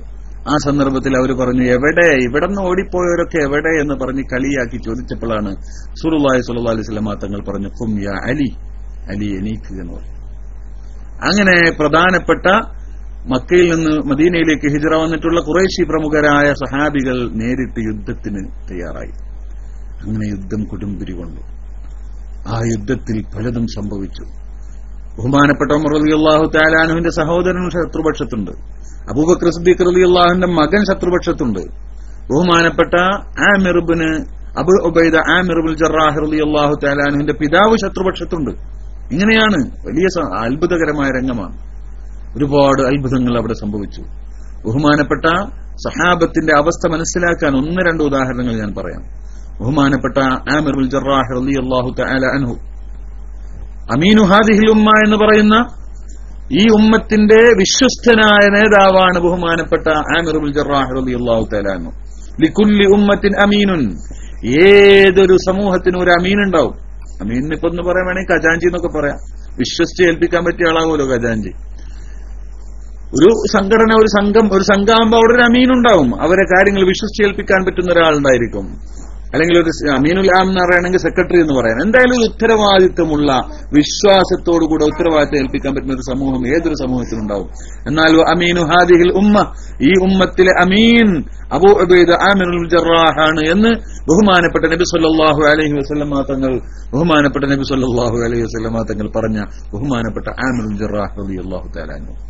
ബഹുമാനപ്പെട്ട ഉമർ റളിയല്ലാഹു തആല അൻഹു ഒരിക്കൽ പറയുകയുണ്ടായി, ഒരിക്കൽ നബി സല്ലല്ലാഹു അലൈഹി വസല്ലമ തങ്ങളുടെ അരികിലേക്ക് ഒരു കൂട്ടം ആളുകൾ ഒരു വിഷയത്തിന് വേണ്ടി വന്നു. എന്നിട്ട് അവർക്കൊരാളെ അയച്ചു കൊടുക്കാൻ പറഞ്ഞു. അവിടുത്തെ കാര്യങ്ങൾ നോക്കാൻ വേണ്ടി ഒരാളെ അയച്ചു കൊടുക്കാൻ പറഞ്ഞു. ആ സന്ദർഭത്തിൽ നബി സല്ലല്ലാഹു അലൈഹി വസല്ലമ തങ്ങൾ അവരോട് പറഞ്ഞു, നിങ്ങൾ നാളെ സുബഹിക്ക് ഇങ്ങോട്ട് വാ, ഞാൻ നിങ്ങൾക്ക് അയച്ചു തരാം ഒരു അമീനായ ഒരു മനുഷ്യനെ, ഖവിയ്യൽ അമീൻ, വിശ്വസ്തനും ശക്തനുമായ ഒരാളെ അയച്ചു തരാന്ന് പറഞ്ഞു. അങ്ങനെ പിറ്റേന്ന് നിസ്കരിക്കാൻ ബഹുമാനപ്പെട്ട ഉമർ റളിയല്ലാഹു എന്ന് പറയാണ്, ഞാൻ ഒരു നേതൃത്വം കൊതിച്ച ദിവസം അന്നാണ്. നേതൃത്വത്തെ അവർ കൊതിക്കാറില്ല, ആഗ്രഹിക്കാറില്ല. ഒരു നേതൃത്വത്തെ കൊതിച്ച രംഗം അന്നാണ്. എന്തുകൊണ്ട്? ഈ അമീന് ഇവരുടെ അമീറായിട്ട് പോവാൻ കഴിഞ്ഞാൽ, നിങ്ങൾക്ക് ഞാൻ അമീറായി ഞാൻ അയച്ചു തരാമെന്ന് പറഞ്ഞപ്പോൾ, ഞാനൊരു കവിയായ വിശ്വസ്തനായ ശക്തനായ ഒരാളെ അയച്ചു തരാമെന്നാണല്ലോ റസൂലുള്ളാഹി സ്വല്ലല്ലാഹു അലൈഹി വസല്ലം തങ്ങൾ പറഞ്ഞിട്ടുള്ളത്. അപ്പോ ഈ അയച്ചു കൊടുക്കുന്നത് ഞാനാണെങ്കിൽ റസൂലുള്ള പറഞ്ഞ കവിയും അമീനും ഞാനാവുമല്ലോ. അള്ളാഹുവിന്റെ റസൂലിന് വിശ്വസിക്കാവുന്ന, ഈ ഉമ്മത്തിന് വിശ്വസിക്കാവുന്ന, അതോടൊപ്പം റസൂലുള്ള ശക്തനെ എന്ന് വിശേഷിപ്പിച്ച ആ സ്ഥാനം അത് എന്നിലുണ്ട് എന്നാവുമല്ലോ. അതുകൊണ്ട് ആ മഹത്വം കിട്ടാൻ വേണ്ടി, ആ മഹത്വത്തിന് അത് ലഭിക്കുമല്ലോ എന്ന് കരുതിയിട്ട് അന്ന് നേതൃത്വത്തെ ഞാൻ ആഗ്രഹിച്ചു പോയി എന്ന് ബഹുമാനപ്പെട്ട ഉമർ റളിയല്ലാഹു അൻഹു പറയാം. എന്ന് മാത്രമല്ല, നിസ്കാരം കഴിഞ്ഞിട്ട് റസൂലുള്ള അങ്ങനെ നോക്കുന്നുണ്ട് സഫിൽ. അപ്പൊ ഞാനൊക്കെ ഇങ്ങനെ തല ഉയർത്തി ഒന്നിങ്ങനെ ചിരിച്ചു നോക്കി, എന്നെ വിളിക്കുമെന്ന് വിചാരിച്ചിട്ട്. പക്ഷെ റസൂലുള്ള വിളിച്ചത് ആരെയായിരുന്നു? അബൂ ഉബൈദ റളിയല്ലാഹു അൻഹുവിനെയായിരുന്നു. ആ അബൂ ഉബൈദ റളിയല്ലാഹു അൻഹു എങ്ങനെ കിട്ടിയ സ്ഥാനം നിങ്ങൾക്കറിയോ? ബഹുമാനപ്പെട്ട അബൂ ഉബൈദ റളിയല്ലാഹു അൻഹു രണാങ്കണത്തിലേക്ക് ഇറങ്ങിയപ്പോൾ ബഹുമാനപ്പെട്ട അബൂ ഉബൈദ റളിയല്ലാഹു അൻഹു ശക്തനായ പോരാളിയാണ്. അബൂ ഉബൈദയുടെ മുന്നിൽ ആരും പിടിച്ചു നിൽക്കാൻ കഴിയില്ല, അത്ര ശക്തനാണ്. അബൂ ഉബൈദയാണ് രണാങ്കണത്തിൽ എന്ന് കണ്ടപ്പോൾ ശത്രുപക്ഷം ഇങ്ങനെ അകലാൻ തുടങ്ങി എന്നാണ് ചരിത്രം പറയുന്നത്. അവരുടെ ചെറുപ്പക്കാരൊക്കെ മാറാൻ തുടങ്ങി, മുന്നിലേക്ക് വരുന്നില്ല. അബൂ ഉബൈദക്ക് മുന്നിൽ ഒരു ഇരയെ കിട്ടുന്നില്ല. ആ സന്ദർഭത്തിലാണ് അബൂ ഉബൈദയുടെ മുന്നോട്ടുള്ള ഗമനത്തിന് തടസ്സം സൃഷ്ടിച്ചുകൊണ്ട് ഒരു മനുഷ്യൻ, ഒരു പ്രായമുള്ള മനുഷ്യൻ മുന്നിൽ കിടന്നിങ്ങനെ കളിക്കുക, മുന്നിൽ കിടന്നിങ്ങനെ തിരിയാണ്. ബഹുമാനപ്പെട്ട അബൂ ഉബൈദ റളിയല്ലാഹു തആല അൻഹുവിന് ആ വയസ്സായ മനുഷ്യനെ കൊല്ലാൻ താല്പര്യമില്ല. ബഹുമാനപ്പെട്ട അബൂ ഉബൈദ റളിയല്ലാഹു അൻഹു അയാളെ കാണുമ്പോൾ ഇങ്ങോട്ട് മാറും, അപ്പൊ അയാൾ ഇങ്ങോട്ടും വരും, അപ്പൊ അയാൾ വീണ്ടും ഇങ്ങോട്ട് വരും, അപ്പൊ മൂപ്പർ മറ്റേ ഭാഗത്തേക്ക് തിരിയും. ഇങ്ങനെ അങ്ങോട്ടും ഇങ്ങോട്ടും തിരിഞ്ഞു നോക്കി, എങ്ങോട്ട് തിരിഞ്ഞാലും ഈ വയസ്സായ പ്രായമായ ആ കിളവൻ ബഹുമാനപ്പെട്ട അബൂ ഉബൈദ റളിയല്ലാഹു തആല അൻഹുവിന് തടസ്സമായി മുടിചുറ്റി, കാലിൽ മുടിചുറ്റിയതുപോലെ തന്റെ യുദ്ധത്തിന് തടസ്സമായി നിൽക്കുന്ന ഒരവസ്ഥ നേരിടുകയാണ്. അവസാനം ഗതിയില്ലാത്തൊരവസ്ഥയിലേക്ക് എത്തി. ബഹുമാനപ്പെട്ട ആമിർ ഇബ്നുൽ ജറാഹ് റളിയല്ലാഹു തആല അൻഹുവിന് മുന്നോട്ട് നീങ്ങാൻ കഴിയുന്നില്ല. ഇയാളെ കൊല്ലാൻ ഇവർക്ക് താല്പര്യമില്ല, കൊല്ലാൻ പ്രയാസം ഉണ്ടായിട്ടില്ല, പക്ഷെ കൊല്ലാൻ താല്പര്യമില്ല. കാരണം ആ മുന്നിൽ നടക്കുന്നത് ആരാന്നറിയോ? തന്റെ മുന്നോട്ടുള്ള ഗമനത്തിന് തടസ്സം സൃഷ്ടിച്ചുകൊണ്ട് തന്നെ യുദ്ധം ചെയ്യാൻ അനുവദിക്കാതെ തന്റെ മുന്നിൽ കിടന്ന് തിരിയുന്നത് തന്റെ സ്വന്തം പിതാവാണ്, ജറാഹാണ്. ജറാഹ് എന്ന് പറയുന്ന മുശ്രിക്കായ മനുഷ്യനാണ് അപ്പുറത്തുള്ളത്. ആ മനുഷ്യൻ ബഹുമാനപ്പെട്ട അബൂ ഉബൈദ റളിയല്ലാഹു തആല അൻഹുവിനെ യുദ്ധത്തിന് അനുവദിക്കാതെ മുന്നിൽ കിടന്ന് തിരിയുന്ന അവസ്ഥ ഒരുപാട് ക്ഷമിച്ചു നോക്കി. അവസാനം ഗതി ഇല്ലാതെയായപ്പോൾ, തന്നെ യുദ്ധം ചെയ്യാൻ തന്റെ പിതാവ് അനുവദിക്കുകയില്ല എന്ന് കണ്ടപ്പോൾ, അവസാനം ബഹുമാനപ്പെട്ട നബി സല്ലല്ലാഹു അലൈഹി വസല്ലമ തങ്ങൾ ബഹുമാനപ്പെട്ട ആമിർ ഇബ്നുൽ ജറാഹ് റളിയല്ലാഹു തആല അൻഹു തന്റെ മുന്നിൽ നിൽക്കുന്ന ആ മനുഷ്യന്റെ തലക്കൊരു വെട്ടങ്ങട്ട് കൊടുക്കുകയാണ്. ആ മനുഷ്യന്റെ തല പിളരുകയാണ്, രണ്ട് കഷ്ണമായി രണാങ്കണത്തിൽ വീഴുകയാണ്. സ്വന്തം പിതാവിനെ അബൂ ഉബൈദ റളിയല്ലാഹു തആല അൻഹു അവിടെ വെട്ടിവീഴ്ത്തുകയാണ്. അല്ലാതെ മാർഗമില്ല. നിങ്ങൾ ആലോചിച്ച് നോക്കണം. അതാണ് ഇന്ന സ്വലാത്തി എന്ന് പറഞ്ഞത്. ഇന്ന സ്വലാത്തി വനുസുക്കി വമഹ്യായ വമമാതി ലില്ലാഹി റബ്ബിൽ ആലമീൻ ലാ ശരീക ലഹു വബിദാലിക ഉമിർതു വഅന മിനൽ മുസ്ലിമീൻ. എന്റെ ജീവിതം, എന്റെ മരണം, എന്റെ കുടുംബം, എന്റെ വാങ്ങൽ, എന്റെ കൊടുക്കൽ, എന്റെ സ്നേഹം, എന്റെ വെറുപ്പ്, എല്ലാം അള്ളാഹുവിന് വേണ്ടി, എല്ലാം അള്ളാഹുവിന് വേണ്ടി എന്ന് പറയുന്നത് അവിടെയാണ്. ബഹുമാനപ്പെട്ട ആമിർ ഇബ്നുൽ ജറാഹ് റളിയല്ലാഹു തആല അൻഹു സ്വന്തം പിതാവിനെ വകവരുത്തുകയാണ്. സ്വാഭാവികമായും അത് കണ്ടപ്പോൾ പലരും ഞെട്ടിപ്പോയി. അത്ര വേണ്ടിയിരുന്നോ എന്ന് ചിന്തിച്ചു. അത്ര വേണ്ടിയിരുന്നോ എന്ന് ആരും ചിന്തിക്കുമല്ലോ. അങ്ങനെ ചിലർക്കൊക്കെ ഒരു അഭിപ്രായം, അത്ര വേണ്ടിയിരുന്നോ എന്ന് ചിന്തിച്ചു. ആ സന്ദർഭത്തിൽ ബഹുമാനപ്പെട്ട അബ്ദുല്ലാഹിബ്നു അബൂ ഉബൈദ ആമിർ ഇബ്നുൽ ജറാഹ് റളിയല്ലാഹു തആല അൻഹുവിനെ ശരിവെച്ചുകൊണ്ട് വിശുദ്ധ ഖുർആനിന്റെ ആയത്തിറങ്ങി. പിന്നീട് സൂറത്തുൽ മുജാദിലയിലെ അവസാനത്തെ ആയത്ത് അവർക്ക് വേണ്ടി ഇറങ്ങിയതാ. ലാ തജിദു ഖൗമൻ യുഅ്മിനൂന ബില്ലാഹി വൽ യൗമിൽ ആഖിർ യുവാദ്ദൂന മൻ ഹാദ്ദല്ലാഹ വറസൂലഹു. യഥാർത്ഥ സത്യവിശ്വാസികൾ അള്ളാഹുവിന്റെയും റസൂലിന്റെയും ശത്രുക്കളോട് സ്നേഹം വെച്ച് പുലർത്തുകയില്ല, അവരോട് സന്ധി കാണിക്കുകയില്ല. വലൗ കാനു ആബാഅഹും, അതവരുടെ പിതാക്കളാണെങ്കിൽ പോലും. അള്ളാഹുവിനോടും റസൂലിനോടും ശത്രുത വെച്ച ആളുകൾ ഇവരുടെ പിതാക്കളാണെങ്കിലും അവരോട് യാതൊരു സന്ധിയും കാണിക്കുകയില്ല. വലൗ കാനു ആബാഅഹും ഔ അബ്നാഅഹും, അവരുടെ മക്കളാണെങ്കിൽ പോലും. ഔ ഇഖ്വാനഹും, അവരുടെ സഹോദരങ്ങളാണെങ്കിൽ പോലും എന്നൊക്കെ പറഞ്ഞു തുടങ്ങിയ ആയത്ത്. ഔ അശീറത്തഹും ഉലൈക കതബ ഫീ ഖുലൂബിഹിമുൽ ഈമാന വഅയ്യദഹും ബിറൂഹിൻ മിൻ വയുദ്ഖിലുഹും ജന്നാത്തിൻ തജ്രി മിൻ തഹ്തിഹൽ അൻഹാറു ഖാലിദീന ഫീഹാ റളിയല്ലാഹു അൻഹും വറളു അൻഹു ഉലൈക ഹിസ്ബുല്ലാഹ് അലാ ഇന്ന ഹിസ്ബല്ലാഹി ഹുമുൽ മുഫ്ലിഹൂൻ. അല്ലാഹു ഇവരെ തൊട്ട് തൃപ്തിപ്പെട്ടിരിക്കുന്നു, അവരുടെ യഥാർത്ഥ ഈമാനിന്റെ അടയാളമാണ് കണ്ടത് എന്നാണ് ഖുർആൻ വിവരിച്ചത്. ഉലൈകല്ലദീന കതബ ഫീ ഖുലൂബിഹിമുൽ ഈമാൻ, അവരുടെ ഹൃദയത്തിൽ ശരിക്കും ഈമാൻ ഉണ്ട്, അതുകൊണ്ടാണ് അങ്ങനെ സംഭവിച്ചത്. അത് ഈമാനിന്റെ അടയാളമാണ് എന്നാണ് അല്ലാഹു തആല പറഞ്ഞത്. അവരെ അല്ലാഹു ശക്തിപ്പെടുത്തിയിരിക്കുന്നു, അല്ലാഹു അവരെ തൊട്ട് തൃപ്തിപ്പെട്ടിരിക്കുന്നു എന്നൊക്കെ പറഞ്ഞു അവരാണ് വിജയികൾ എന്ന് പറഞ്ഞു. കണ്ടോ, ഈ മാനസികാവസ്ഥയാണ് വിജയത്തിന്റെ നിദാനം.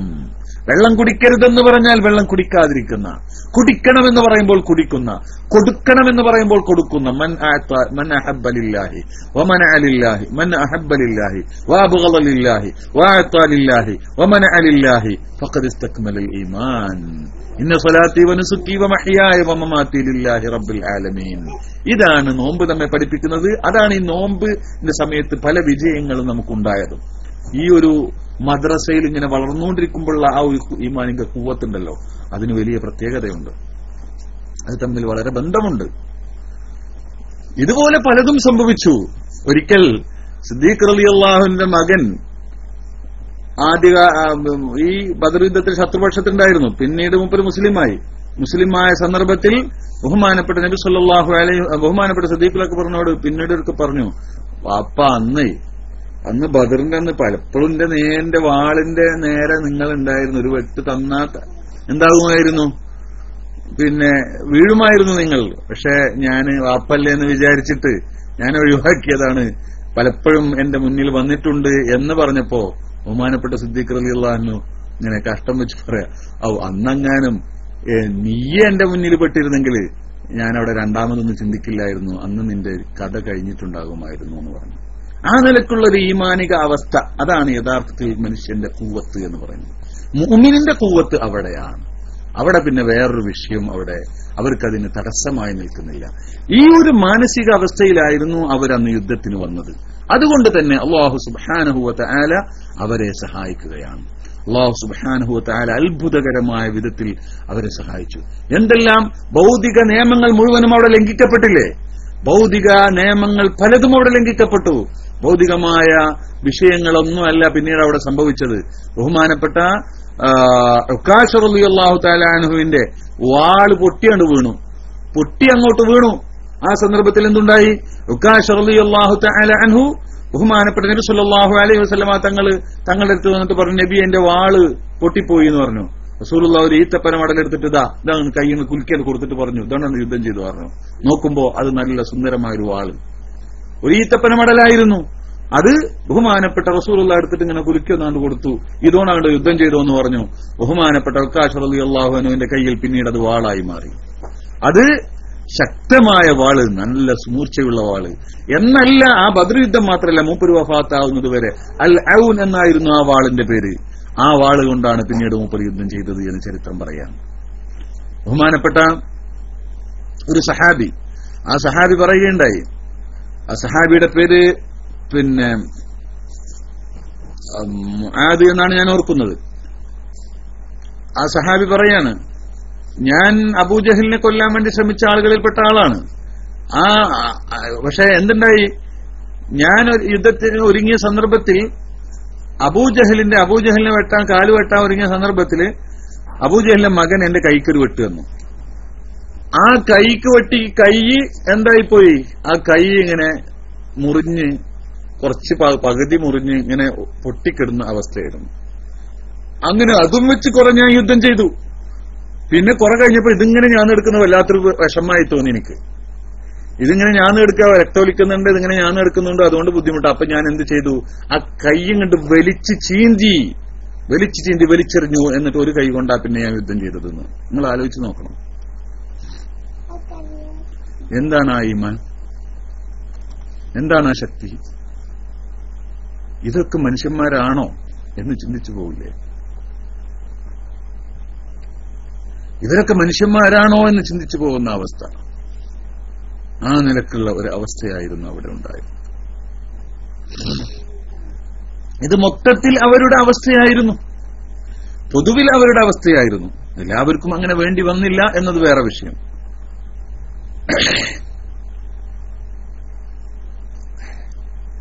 മാന്യ സഹോദരങ്ങളെ, നിങ്ങൾ മനസ്സിലാക്കുക, ബഹുമാനപ്പെട്ട നബി സല്ലല്ലാഹു അലൈഹി വസല്ലമ തങ്ങൾ മഹാന്മാരായ സഹാബത്തിനോട് മുഷാവറത്ത് ചെയ്യുകയും അവർ ഈ മാനസികാവസ്ഥ റസൂലുള്ളാഹിയുടെ മുന്നിൽ പ്രകടിപ്പിക്കുകയും ചെയ്ത സന്ദർഭത്തിൽ തന്നെ റസൂലുള്ളാഹി അവർക്ക് വിജയം കൊണ്ട് വാഗ്ദാനം നൽകിയിട്ടുണ്ട്. അപ്പോഴാണല്ലോ വിജയം കൊണ്ട് വാഗ്ദാനം ചെയ്തത്.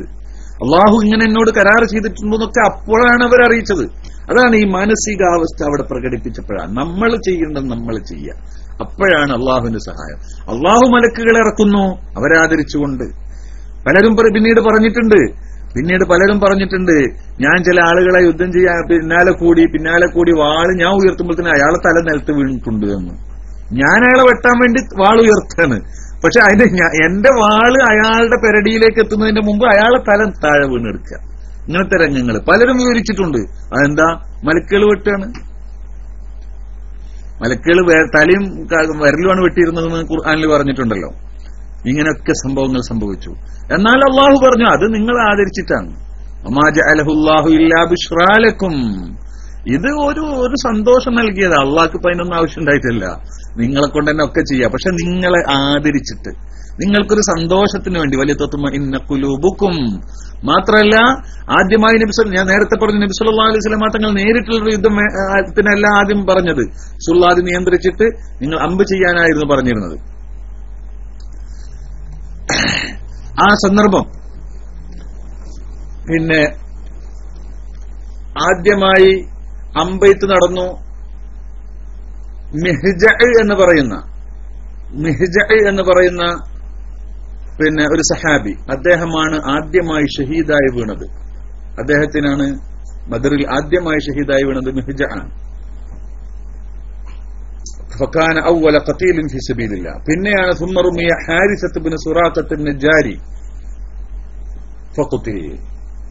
സുറാഖത്ത് ഇബ്നു ഹാരിസത്ത് ഇബ്നു സുറാഖ എന്ന് പറയുന്നവര് അവരുടെ ഞാൻ നേരത്തെ പറഞ്ഞ വാളിന്റെ സംഭവം സുറാഖ് റളിയല്ലാഹു അൻഹു ആണ്, ഉക്കാശ് റളിയല്ലാഹു അൻഹു അല്ല, സുറാഖ് റളിയല്ലാഹു അൻഹു. അങ്ങനെ അത് തിരിച്ച് മനസ്സിലാക്കണം. ഇങ്ങനെ പല അത്ഭുതങ്ങളും നടന്നു. ബഹുമാനപ്പെട്ട നബി സല്ലല്ലാഹു അലൈഹി വസല്ലം തങ്ങളെയും ബഹുമാനപ്പെട്ട സഹാബത്തിനെയും സഹായിക്കാൻ വേണ്ടി അല്ലാഹു സുബ്ഹാനഹു വ തആല മലക്കുകളെ ഇറക്കി. മലക്കുകൾ നബി സല്ലല്ലാഹു അലൈഹി വസല്ലം തങ്ങളുടെ കൂടെ തലയെക്കെട്ട് കെട്ടി. സഹാബത്തിന്റെ കൂടെ ജിബ്രീൽ അലൈഹിസ്സലാത്തു വസ്സലാമും വലിയ തലയെക്കെട്ട് കെട്ടി അവരിങ്ങനെ ഇറങ്ങി വരുന്നത് നബി സല്ലല്ലാഹു അലൈഹി വസല്ലം തങ്ങൾ കണ്ടു. ചില സഹാബികളിൽ ചിലരും കണ്ടു.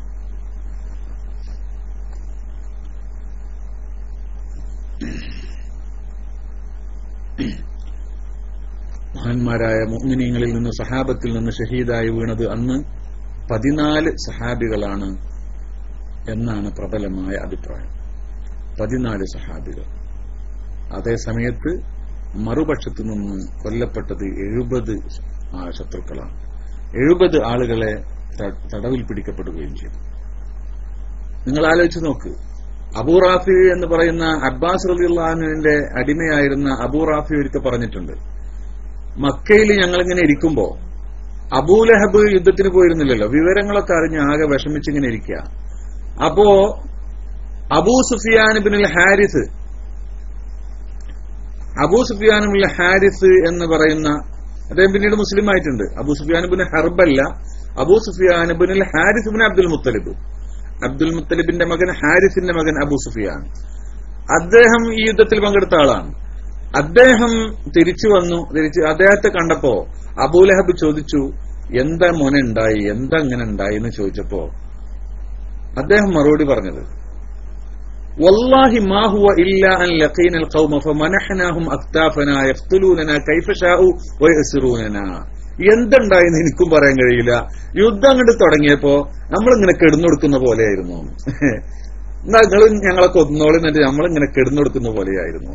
വല്ലാഹി മാ ഹുവ ഇല്ലാ അൻ ലഖീനൽ ഖൗമ. ഖൗമുമായി ഞങ്ങൾ ഏറ്റുമുട്ടി. ഫമനഹനാഹും അക്താഫന. നമ്മള് നമ്മുടെ തലയും പെരടിയും കൈയും കാലൊക്കെ അവർക്ക് ഇങ്ങനെ തോളിനെ കൊടുക്കുന്ന പോലെയാണ് ഉണ്ടായത്. അവര് യഖ്തുലൂനനാ കൈഫ ശാഉ. അവരുദ്ദേശിച്ച പോലെ ഞങ്ങളെ കൊല്ലുക, നമ്മുടെ ആൾക്കാരെ കൊല്ലുക. വയസ്റൂനനാ, പിന്നെ അല്ലാത്തവരെ പിടിച്ചുകൊണ്ടുപോവുകയും ചെയ്യാം. ഇതായിരുന്നു ഉണ്ടായിരുന്നത്.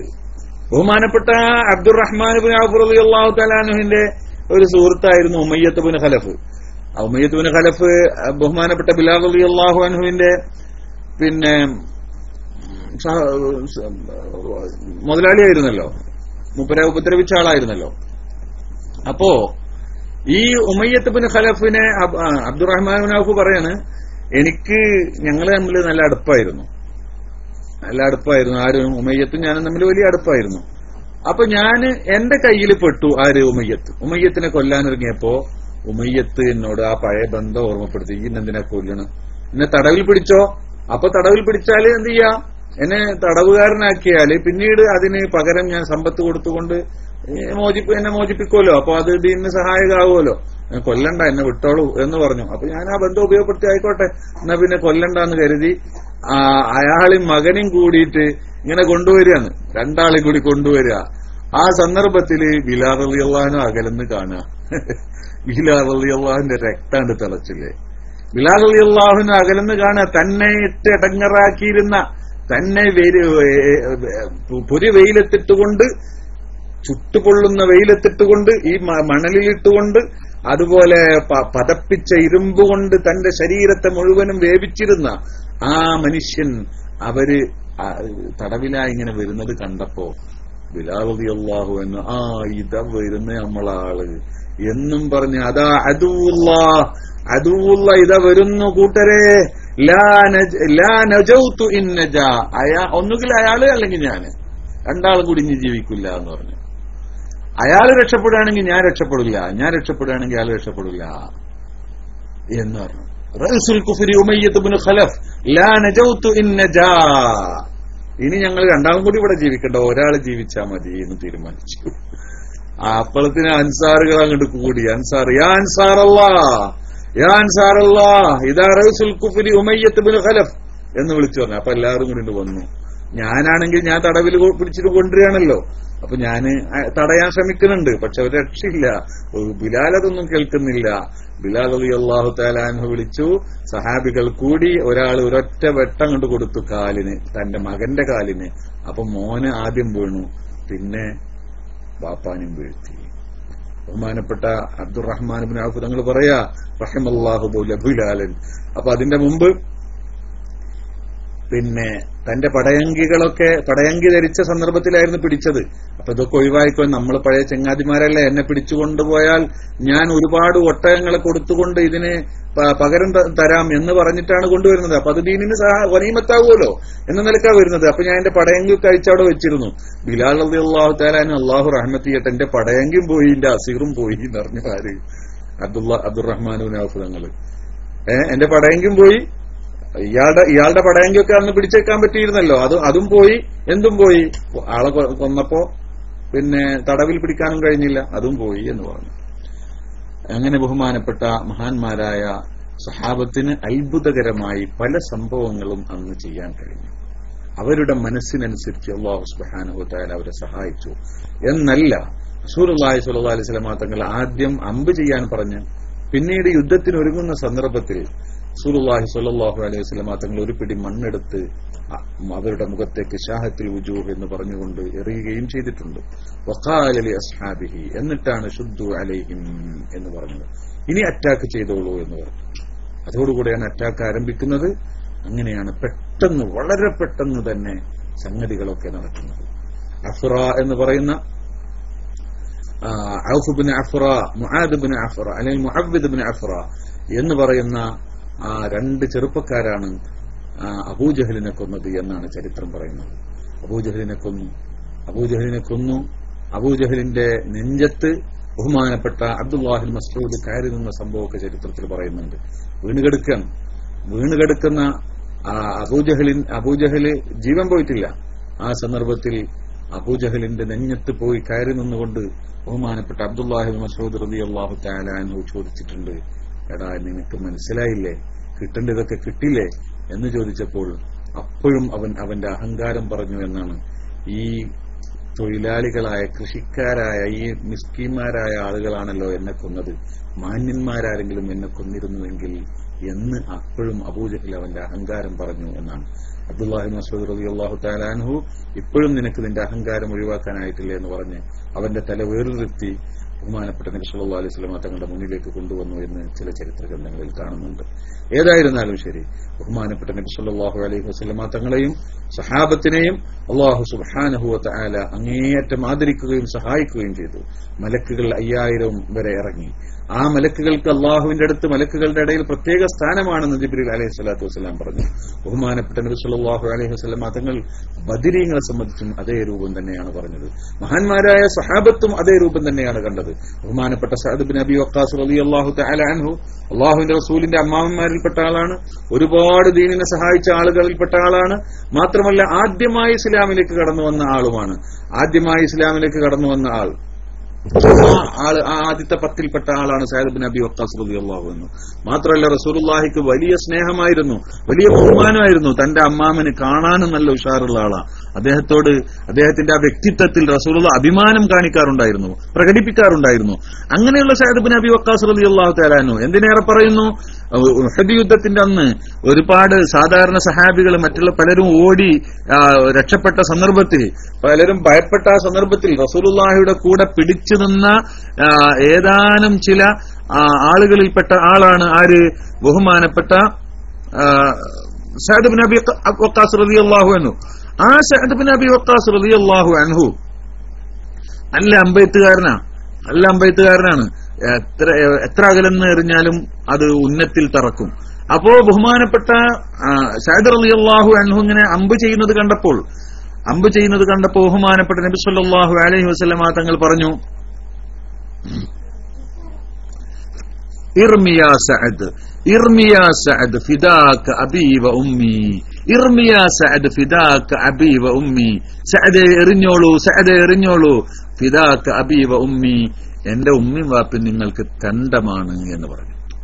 എന്റെ ഉമ്മയും വാപ്പയും നിനക്ക് തണ്ടമാണ് എന്ന് പറഞ്ഞു. വല്ലാത്തൊരു വാക്കാണത്. തണ്ടം എന്ന് പറഞ്ഞാൽ എന്താ? ഫിദ. സാധാരണ മഹാന്മാരായ സഹാബത്ത് നബി സല്ലല്ലാഹു അലൈഹി വസല്ലമ തങ്ങളോട് അങ്ങോട്ട് പറയുന്ന വാക്കാണത്. ആദരിച്ചുകൊണ്ട് ബഹുമാനിച്ചുകൊണ്ട് റസൂലുള്ളാഹിയോട് പറയുന്ന വാക്കാണ്. റസൂലുള്ളാഹിയോട് അഭിമുഖീകരിക്കുമ്പോൾ സംസാരിക്കുമ്പോൾ പറയാറുണ്ട്, ഫിദാക അബീ വ ഉമ്മി, ഫിദാക അബീ വ ഉമ്മി എന്ന് പറയും.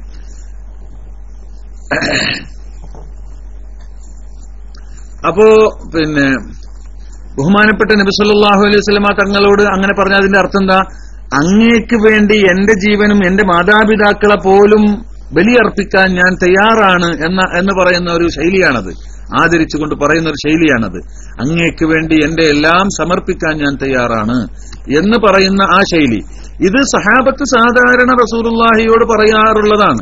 എന്നാൽ ഈ വാക്ക് നബി സല്ലല്ലാഹു അലൈഹി വസല്ലമ തങ്ങളോട് ആര് പറയുന്നു? നബി സല്ലല്ലാഹു അലൈഹി വസല്ലമ തങ്ങൾ ആരോട് പറയുന്നു? ബഹുമാനപ്പെട്ട സഅദ് റളിയല്ലാഹു അൻഹുവിനോട് അങ്ങോട്ട് പറയുന്നു. സഅദ് റളിയല്ലാഹു അൻഹുവിനോട് അങ്ങോട്ട് പറയുന്നു, സഅദേ എറിഞ്ഞോളൂ ഫിദാക അബീ വ ഉമ്മി, ഫിദാക അബീ വ ഉമ്മി എന്ന് റസൂലുള്ളാഹി അങ്ങോട്ട് പറഞ്ഞിട്ടുള്ള മഹാനാണ്. അത് മൂപ്പരെന്നെ വലിയ അത്ഭുതത്തിൽ വലിയ സന്തോഷത്തിൽ പറയാറുണ്ട്. എന്നോട് റസൂലുള്ളാഹി ഇങ്ങനെ പറഞ്ഞിട്ടുണ്ട്, എന്റെ ഉമ്മയും വാപ്പയും നിങ്ങൾക്ക് ഫിദിയയാണ് എന്ന് പറഞ്ഞിട്ടുണ്ട്. ആ നിലക്ക് ദീനിനെ സഹായിച്ച അന്ന് റസൂലുള്ളാഹി സ്വല്ലല്ലാഹു അലൈഹി വസല്ലമ തങ്ങൾക്ക് ഉഹദ് യുദ്ധത്തിന്റെ അന്ന് നബി സ്വല്ലല്ലാഹു അലൈഹി വസല്ലമ തങ്ങൾക്ക് പരിച തീർത്ത മഹാനാണ്. സ്വന്തം ശരീരം കൊണ്ട് നബിക്ക് നേരെ അമ്പ് വരുമ്പോൾ അത് സ്വന്തം നെഞ്ച് വിരിമാറ് കാണിച്ചു കൊടുത്തുകൊണ്ട് അതിനെ തടഞ്ഞ മഹാനായ സഅദ് റളിയല്ലാഹു അൻഹു. അതുപോലത്തെ ഒരുപാട് ചരിത്രപരമായ ഒരു യാഥാർത്ഥ്യങ്ങൾ നമ്മുടെ മുന്നിലുണ്ട്. അങ്ങനത്തെ സഅദ് റളിയല്ലാഹു അൻഹു മരണമാസന്നമായ സന്ദർഭത്തിൽ തന്റെ മകനെ വിളിച്ചിട്ട് പറഞ്ഞെന്താണെന്നറിയോ? പിന്നീട് സാമ്പത്തികമായി ഒരുപാട് പുരോഗതി ഉണ്ടായിട്ടുണ്ട് മൂപ്പർക്ക്. പക്ഷെ മൂപ്പര് വഫാത്താകുന്ന സമയത്ത് മകനെ വിളിച്ചിട്ട് പറയാം, മോനെ ഇന്ന പെട്ടിയിൽ ഒരു ജുബ്ബയുണ്ട്, ആ ജുബ്ബ എടുത്തുകൊണ്ടുപോവാന്ന് പറഞ്ഞു. അത് എടുത്തുകൊണ്ടുവന്നു. ആ ജുബ്ബ ദ്രവിച്ചുകൊണ്ടിരിക്കുന്ന പഴയ ഒരു ജുബ്ബ. എന്നിട്ട് പറഞ്ഞു, ഞാൻ മരിച്ചാൽ ഈ ജുബ്ബയിൽ എന്നെ കഫൻ ചെയ്യണം. കാരണം ഇന്നി ലഖീതുൽ മുശ്രിക്കീന യൗമ ബദ്രിൻ ഫീഹാ, ഈ ജുബ്ബ ധരിച്ചുകൊണ്ടാണ് അന്ന് ഞാൻ ശത്രുക്കളോട് ഏറ്റുമുട്ടിയത്. ബദറിന്റെ അന്ന് ഞാൻ ശത്രുക്കളോട് ഏറ്റുമുട്ടിയത് ഈ ജുബ്ബ ധരിച്ചുകൊണ്ടാണ്. അതുകൊണ്ട് ആ ജുബ്ബ ധരിച്ചുകൊണ്ട് അള്ളാഹുവിനെ കാണാൻ ഇഷ്ടപ്പെടുന്നു എന്ന്. ഈ ജുബ്ബ ധരിച്ചിട്ടാണ്. ഒരുപാട് അങ്ങനെ പലതും ചെയ്ത ആളല്ലേ, പക്ഷെ ബദറിനുള്ള പ്രത്യേകതയാണ് കാണുന്നത്. ഈ ജുബ്ബ ധരിച്ചുകൊണ്ടാണ് ഞാൻ അള്ളാഹുവിന്റെ ശത്രുക്കളുമായി ബദറിന്റെ അന്ന് യുദ്ധം ചെയ്തിട്ടുള്ളത്. അതുകൊണ്ട് ആ ജുബ്ബ ധരിച്ചുകൊണ്ട് ഞാൻ അള്ളാഹുവിനെ കാണാൻ ഇഷ്ടപ്പെടുന്നു. അതുകൊണ്ട് എന്നെ ആ ജുബ്ബയിൽ തന്നെ കഫൻ ചെയ്യണമെന്ന് സഅദ് ഇബ്നു അബീ വഖാസ് റളിയല്ലാഹു തആല അൻഹു പറയാം. നിങ്ങൾ ആലോചിച്ച് നോക്ക്. മാത്രമല്ല, ഒരിക്കൽ റസൂലുള്ളാഹി സ്വല്ലല്ലാഹു അലൈഹി വസല്ലമ തങ്ങൾ, ഞാൻ ഒരു തിരുത്തും കൂടി പറയട്ടെ. ഞാൻ നേരത്തെ ഒരു സംഭവം പറഞ്ഞിരുന്നു, ഉക്കാശ റളിയല്ലാഹു അൻഹുവിന്റെ ചരിത്രം. ജരീദ കൊടുത്തപ്പോൾ അത് വാളായി മാറിയത്. അത് അങ്ങനെ തന്നെ മനസ്സിലാക്കിയാൽ മതി. പിന്നെ പെട്ടെന്ന് ഞാനത് സുറാഖയാണെന്നൊരു സംശയം വന്ന് സുറാഖയാണെന്ന് പറഞ്ഞിട്ടുണ്ട്. അതല്ല ശരി, ആദ്യം പറഞ്ഞത് തന്നെയാണ് ശരി. ഉക്കാശ റളിയല്ലാഹു അൻഹു, ഉക്കാശത്ത് ഇബ്നു മിഹ്സൻ റളിയല്ലാഹു തആല അൻഹുവിന്റേത് തന്നെയാണ്, ഓർമ്മപ്പെടുത്തുകയാണ്. പിന്നെ ബഹുമാനപ്പെട്ട നബി സല്ലല്ലാഹു അലൈഹി വസല്ലം തങ്ങൾ ഒരിക്കൽ ഒരു ഭാഗത്തേക്ക്, ഒരു സ്ഥലത്തേക്ക് തന്റെ ഒരു സഹാബി നബിയെ ക്ഷണിച്ചു കൊണ്ടുപോയി. എന്റെ വീട്ടിലേക്കൊന്ന് വരണം, തങ്ങളൊന്ന് ദുആ ചെയ്യണം, എന്നിട്ട് തങ്ങൾ അവിടെ നിന്ന് നിസ്കരിച്ചു തരണം. അപ്പോ ബർക്കത്തിന് വേണ്ടി റസൂലുള്ളാഹിനെ തന്റെ വീട്ടിലേക്ക് ക്ഷണിച്ച് അവിടെ നിന്ന് ദുആർപ്പിക്കാനും അവിടെ നിന്ന് നിസ്കരിപ്പിക്കാനും അങ്ങനെ അവിടെ മുസല്ലയാക്കാനും ഒക്കെ ഉദ്ദേശിച്ചിട്ട് ഒരു സഹാബി നബി സല്ലല്ലാഹു അലൈഹി വസല്ലം തങ്ങളെ ക്ഷണിച്ച് തന്റെ വീട്ടിലേക്ക്, കുറച്ച് മദീനയിൽ നിന്ന് വിട്ടിട്ടുള്ള ഒരു സ്ഥലത്ത്. അപ്പോ റസൂലുള്ളാഹിന് വേണ്ടി പോയി. റസൂലുള്ളാഹി ആ ക്ഷണം സ്വീകരിച്ചു, അദ്ദേഹത്തിന്റെ വീട്ടിലേക്ക് പോയി. റസൂലുള്ളാഹി സ്വല്ലല്ലാഹു അലൈഹി വസല്ലം തങ്ങൾ വന്നിട്ടുണ്ട് എന്ന വിവരം അറിഞ്ഞപ്പോൾ പരിസരത്തുള്ള ആളുകളൊക്കെ റസൂലുള്ളാഹിയെ കാണാൻ വേണ്ടി അവിടെ ഒരുമിച്ച് കൂടി. റസൂലുള്ളാഹി സ്വല്ലല്ലാഹു അലൈഹി വസല്ലം തങ്ങളെ കാണാൻ വേണ്ടി, സ്വാഭാവികമാണല്ലോ, റസൂലുള്ളാഹി സ്വല്ലല്ലാഹു അലൈഹി വസല്ലം തങ്ങൾ അവിടെ വരുന്നുണ്ട് എന്ന വിവരം അറിഞ്ഞപ്പോൾ, അല്ലെങ്കിൽ വന്നിട്ടുണ്ട് എന്ന വിവരം അറിഞ്ഞപ്പോൾ റസൂലുള്ളാഹി സ്വല്ലല്ലാഹു അലൈഹി വസല്ലം തങ്ങളെ കാണാൻ വേണ്ടി അവിടെയുള്ള ആളുകൾ ഒരുമിച്ച് കൂടുകയാണ്. അപ്പോ എല്ലാവരും റസൂലുള്ളാഹിയുടെ അടുത്ത് വരുന്നു, കുശല പ്രശ്നം നടത്തുന്നു, അവർക്ക് ആവശ്യമുള്ളത് പറയുന്നു. പക്ഷേ കൂട്ടത്തിൽ ഒരാളെ റസൂലുള്ളാഹി അന്വേഷിച്ചു. അയാൾ അവിടെ കാണുന്നില്ല. റസൂലുള്ളാഹി സ്വല്ലല്ലാഹു അലൈഹി വസല്ലം തങ്ങൾ ചോദിച്ചു, ഐന ഫുലാൻ, എവിടെ ഇന്ന ആള്? ഇന്ന ആളെ കാണുന്നില്ലല്ലോ. ഒരാളെ പേര് പറഞ്ഞുകൊണ്ട് റസൂലുള്ളാഹി സ്വല്ലല്ലാഹു അലൈഹി വസല്ലം തങ്ങൾ ചോദിക്കുകയാണ്, ഇന്ന ആള് എവിടെ എന്ന് റസൂലുള്ളാഹി സ്വല്ലല്ലാഹു അലൈഹി വസല്ലം തങ്ങളോട് തങ്ങൾ ആ അവിടെയുള്ള കൂടിയിട്ടുള്ള ആളുകളോട് പറഞ്ഞപ്പോ, അപ്പൊ അദ്ദേഹം ഇവിടെ ഇല്ല, അദ്ദേഹം ഇവിടെ ഇല്ലല്ലോ എന്ന് പറഞ്ഞു. അപ്പൊ വേറെ ആള് പറഞ്ഞു, അദ്ദേഹം ഇവിടെ ഇല്ലാന്ന് മാത്രമല്ല, സാധാരണ ഇങ്ങനത്തെ കാര്യങ്ങൾക്കൊന്നും അദ്ദേഹം ഉണ്ടാവാറില്ല, അദ്ദേഹം ഇവിടെ അല്ലാതെ വേറെ എവിടെയും ഇങ്ങനത്തെ കാര്യങ്ങൾക്കൊന്നും ഉണ്ടാവാറില്ല. അപ്പൊ ഒരാൾ പറഞ്ഞു, മാ അറാഹു ഇല്ലാ മുനാഫിഖ, അയാൾ മുനാഫിഖാണെന്നാണ് ഞങ്ങൾക്ക് തോന്നിയിട്ടുള്ളത് എന്നൊരാൾ പറഞ്ഞു. അല്ലെങ്കിൽ ഇപ്പൊ റസൂലുള്ളാഹി സ്വല്ലല്ലാഹു അലൈഹി വസല്ലം തങ്ങൾ ഇവിടെ വന്നിട്ട് റസൂലുള്ളാഹിനെ കാണാൻ വരാതിരിക്കില്ലല്ലോ. അപ്പോ പിന്നെ വരാതിരുന്നത് എന്തുകൊണ്ടാ? ബഹുമാനപ്പെട്ട നബി സല്ലല്ലാഹു അലൈഹി വസല്ലം തങ്ങളെ കാണാൻ വരാതിരിക്കുന്നത് എന്തുകൊണ്ടായിരിക്കും? സ്വാഭാവികമായും അവരിങ്ങനെ വീക്ഷിച്ചിട്ടുണ്ട്, ഇദ്ദേഹത്തിന് അങ്ങനെ എല്ലാ സ്ഥലത്തും അങ്ങനെ കാണുന്നില്ല, അങ്ങനെ കാണേണ്ടടുത്ത് കാണുന്നില്ല, അദ്ദേഹത്തിന് വേറെ വല്ല തടസ്സമായിരിക്കാം. ഏതായിരുന്നാലും ചില ആളുകൾ അങ്ങനെ തെറ്റിദ്ധരിച്ചു. നബി സല്ലല്ലാഹു അലൈഹി വസല്ലം തങ്ങളോട് പറഞ്ഞു, നബിയെ, അയാൾ മുനാഫിഖാണെന്നാണ് എനിക്ക് തോന്നുന്നത് എന്ന് പറഞ്ഞു. ആ സന്ദർഭത്തിൽ ബഹുമാനപ്പെട്ട നബി സല്ലല്ലാഹു അലൈഹി വസല്ലം തങ്ങൾ പറഞ്ഞ മറുപടി, ആ സഹാബി അത് പറയാൻ ഒരുങ്ങിയപ്പോ അദ്ദേഹത്തോട് നിർത്താൻ പറഞ്ഞു, അദ്ദേഹത്തോട് അങ്ങനെ പറയരുത് എന്ന് പറഞ്ഞു. മാത്രമല്ല ഒരു വാക്കുകൂടെ പറഞ്ഞു, അങ്ങനെ ഒരിക്കലും പറയരുത്, അദ്ദേഹം ബദറിൽ പങ്കെടുത്ത മഹാനാണ്. അദ്ദേഹം ബദറിൽ പങ്കെടുത്ത മഹാനാണ്. ബദറിൽ പങ്കെടുത്തവരെ സംബന്ധിച്ച് അങ്ങനെ പറയരുത്. നിങ്ങൾക്കറിയോ അല്ലാഹു സുബ്ഹാനഹു വ തആല ബദറിൽ പങ്കെടുത്ത ആളുകളുടെ മേലെ അന്ന് വെളിവായിട്ടുണ്ട് പ്രത്യേകമായി. എന്നിട്ട് അവരോട് പറഞ്ഞിട്ടുണ്ട്, എന്തെന്ന്? ഇഅ്മലൂ മാ ശിഅ്തും, നിങ്ങൾക്കിനി തോന്നിയതുപോലെ ജീവിക്കാം. ഫഇന്നീ ഖദ് ഗഫർതു ലക്കും, ഞാൻ നിങ്ങൾക്ക് പുറത്തു തന്നിരിക്കുന്നു എന്ന് അല്ലാഹു അന്ന് അവരോട് പറഞ്ഞിട്ടുണ്ട് എന്ന് ചിന്തിച്ചു നോക്ക്. അല്ലാഹു സുബ്ഹാനഹു വ തആല അന്ന് അങ്ങനെ പറഞ്ഞിട്ടുണ്ട്. നിങ്ങൾ ആലോചിക്കണം, നമ്മളൊരാളൊരു വിഷയത്തിന് വേണ്ടി നിയോഗിച്ചാൽ ആ ആള് അവിടെ പോയി ചെയ്യേണ്ടുന്ന കാര്യങ്ങളൊക്കെ നമ്മൾ പറഞ്ഞു കൊടുക്കും. ഇന്ന മാതിരി ചെയ്യണം, ഇന്ന രൂപത്തിൽ അവിടെ ചെയ്യണം എന്നൊക്കെ ഒരു കമ്പനിയിലോ മറ്റോ അല്ലെങ്കിൽ കമ്പനിയുടെ മാനേജറോ മറ്റോ ഒക്കെ ഒരാളെ നിശ്ചയിച്ച ഒരു കാര്യത്തിന് നിയോഗിച്ചാൽ പറഞ്ഞു കൊടുക്കും. എപ്പോഴാ അത് പറഞ്ഞു കൊടുക്കുക? ഇയാള് സ്വന്തം നിലയ്ക്ക് ചെയ്താൽ അത് പൂർണ്ണമാവുമെന്ന് സംശയം ഉണ്ടാകുമ്പോഴാണ് നമ്മൾ പറഞ്ഞു കൊടുക്കേണ്ടത്. അതേ സമയത്ത് അങ്ങനെ ആവശ്യമില്ല, അയാള് തന്നെ ആ കാര്യങ്ങളൊക്കെ വേണ്ടതുപോലെ ചെയ്യാൻ യോഗ്യനും അതിനുള്ള തന്റെ ഇടമുള്ള ആളുമാണ്, വിശ്വസ്തനുമാണെങ്കിൽ പിന്നെ അത് പറഞ്ഞു കൊടുക്കേണ്ട ആവശ്യമില്ല. നിങ്ങൾ പോയിട്ട് നിങ്ങൾ കണ്ട മാതിരി ചെയ്യുന്ന പറയാം, അല്ലേ? അപ്പോ കൂടുതൽ വിശ്വസ്തതയുടെയും അംഗീകാരത്തിന്റെയും അടയാളമാണ് നമ്മൾ നിർദ്ദേശിക്കാതിരിക്കുക എന്നത്. മഹാന്മാരായ ബദരീങ്ങൾ, അസ്ഹാബുൽ ബദർ, ബദറിൽ പങ്കെടുത്തവര്, അവർക്ക് അല്ലാഹു കൊടുത്ത അംഗീകാരം, ആ വാക്കിന്റെ വലിപ്പം എത്രയപ്പോ? ഇനി നിങ്ങൾക്ക് തോന്നിയതുപോലെ ജീവിക്കാം, നിങ്ങൾക്കൊരു നിർദ്ദേശം ഇനി നൽകേണ്ടതില്ല. അത്രയും മഹനീയവും ആദരണീയവും വിശ്വസനീയവുമായ വിശ്വസ്തതയുടെ അത്രയും ഉന്നതമായൊരു സ്ഥാനത്തേക്ക് നിങ്ങൾ ഉയർന്നു കഴിഞ്ഞിരിക്കുന്നു. ഇഅ്മലൂ മാ ശിഅ്തും ഫഇന്നീ ഖദ് ഗഫർതു ലക്കും. ഇത് ഇവിടെ മാത്രമല്ല, വേറെയും ചില സംഭവങ്ങൾ കാണാം ഇതിനേക്കാൾ ഗുരുതരമാണെന്ന് നമുക്ക് തോന്നുന്ന. ഹാത്തിബ് ഇബ്നു അബീ ബൽതഅന്റെ സംഭവം നമുക്കറിയാലോ. ബഹുമാനപ്പെട്ട നബി സല്ലല്ലാഹു അലൈഹി വസല്ലമ തങ്ങൾ മക്കം ഫതഹിന് ഒരുങ്ങുന്ന സന്ദർഭത്തിലാണ് മക്കക്കാർക്കൊരു കത്തയക്കാൻ മൂപ്പര്. ഹാത്തിബ് ഇബ്നു അബീ ബൽതഅ എന്ന് പറയുന്ന സഹാബി നബി സല്ലല്ലാഹു അലൈഹി വസല്ലമ തങ്ങളുടെ സഹാബിയാണ്, മദീനക്കാരനാണ്, മദീനയിൽ വന്നിട്ടുള്ള സഹാബിയാണ്. ആ മദീന നിവാസിയായ അല്ലെങ്കിൽ മുഹാജിറാണ്, മദീനയിൽ താമസിക്കുന്ന സഹാബിയാണ്. അദ്ദേഹം ഒരു കത്ത് നബി സല്ലല്ലാഹു അലൈഹി വസല്ലമ തങ്ങളുടെ ഈ രഹസ്യ വിവരം ചോർത്തിക്കൊണ്ട് മക്കക്കാർക്ക് കത്തയച്ചു. റസൂലുള്ളാഹി സ്വല്ലല്ലാഹു അലൈഹി വസല്ലമ തങ്ങൾ അലി റളിയല്ലാഹു അൻഹുവിനെയും മറ്റൊരാളെയും കൂടി പറഞ്ഞയച്ചു. നിങ്ങൾ പോകണം, നിങ്ങൾ ഉളരിപ്പോകണം, അങ്ങനെ ഇന്ന സ്ഥലത്ത് നിങ്ങൾ എത്തുമ്പോൾ അവിടെ ഒരു സ്ത്രീയെ നിങ്ങൾ കാണും, ആ സ്ത്രീയുടെ കയ്യിൽ ഒരു കത്തുണ്ട്, ആ കത്ത് നിങ്ങൾ വാങ്ങണം എന്ന് പറഞ്ഞു. ബഹുമാനപ്പെട്ട നബി സല്ലല്ലാഹു അലൈഹി വസല്ലമ തങ്ങൾ നിർദ്ദേശിച്ച പ്രകാരം ബഹുമാനപ്പെട്ട സഹാബിമാര് പോയി. ഇന്ന ഫീഹാ ഇംറഅതൻ മഅഹാ സഹീഫത്തുൻ മിൻ ഹാത്തിബ് ഇബ്നു അബീ ബൽതഅ ഇലൽ മുശ്രിക്കീൻ ഫഅതൂനി ബിഹാ എന്ന് പറഞ്ഞു.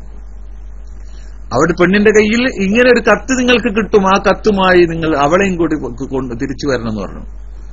ബഹുമാനപ്പെട്ട നബി സല്ലല്ലാഹു അലൈഹി വസല്ലമ തങ്ങൾ പറഞ്ഞതനുസരിച്ച് അവർ പോയി. ബഹുമാനപ്പെട്ട അലി റളിയല്ലാഹു അൻഹുവും ബഹുമാനപ്പെട്ട സുബൈർ റളിയല്ലാഹു അൻഹുവും കൂടിയാണ് പോണത്.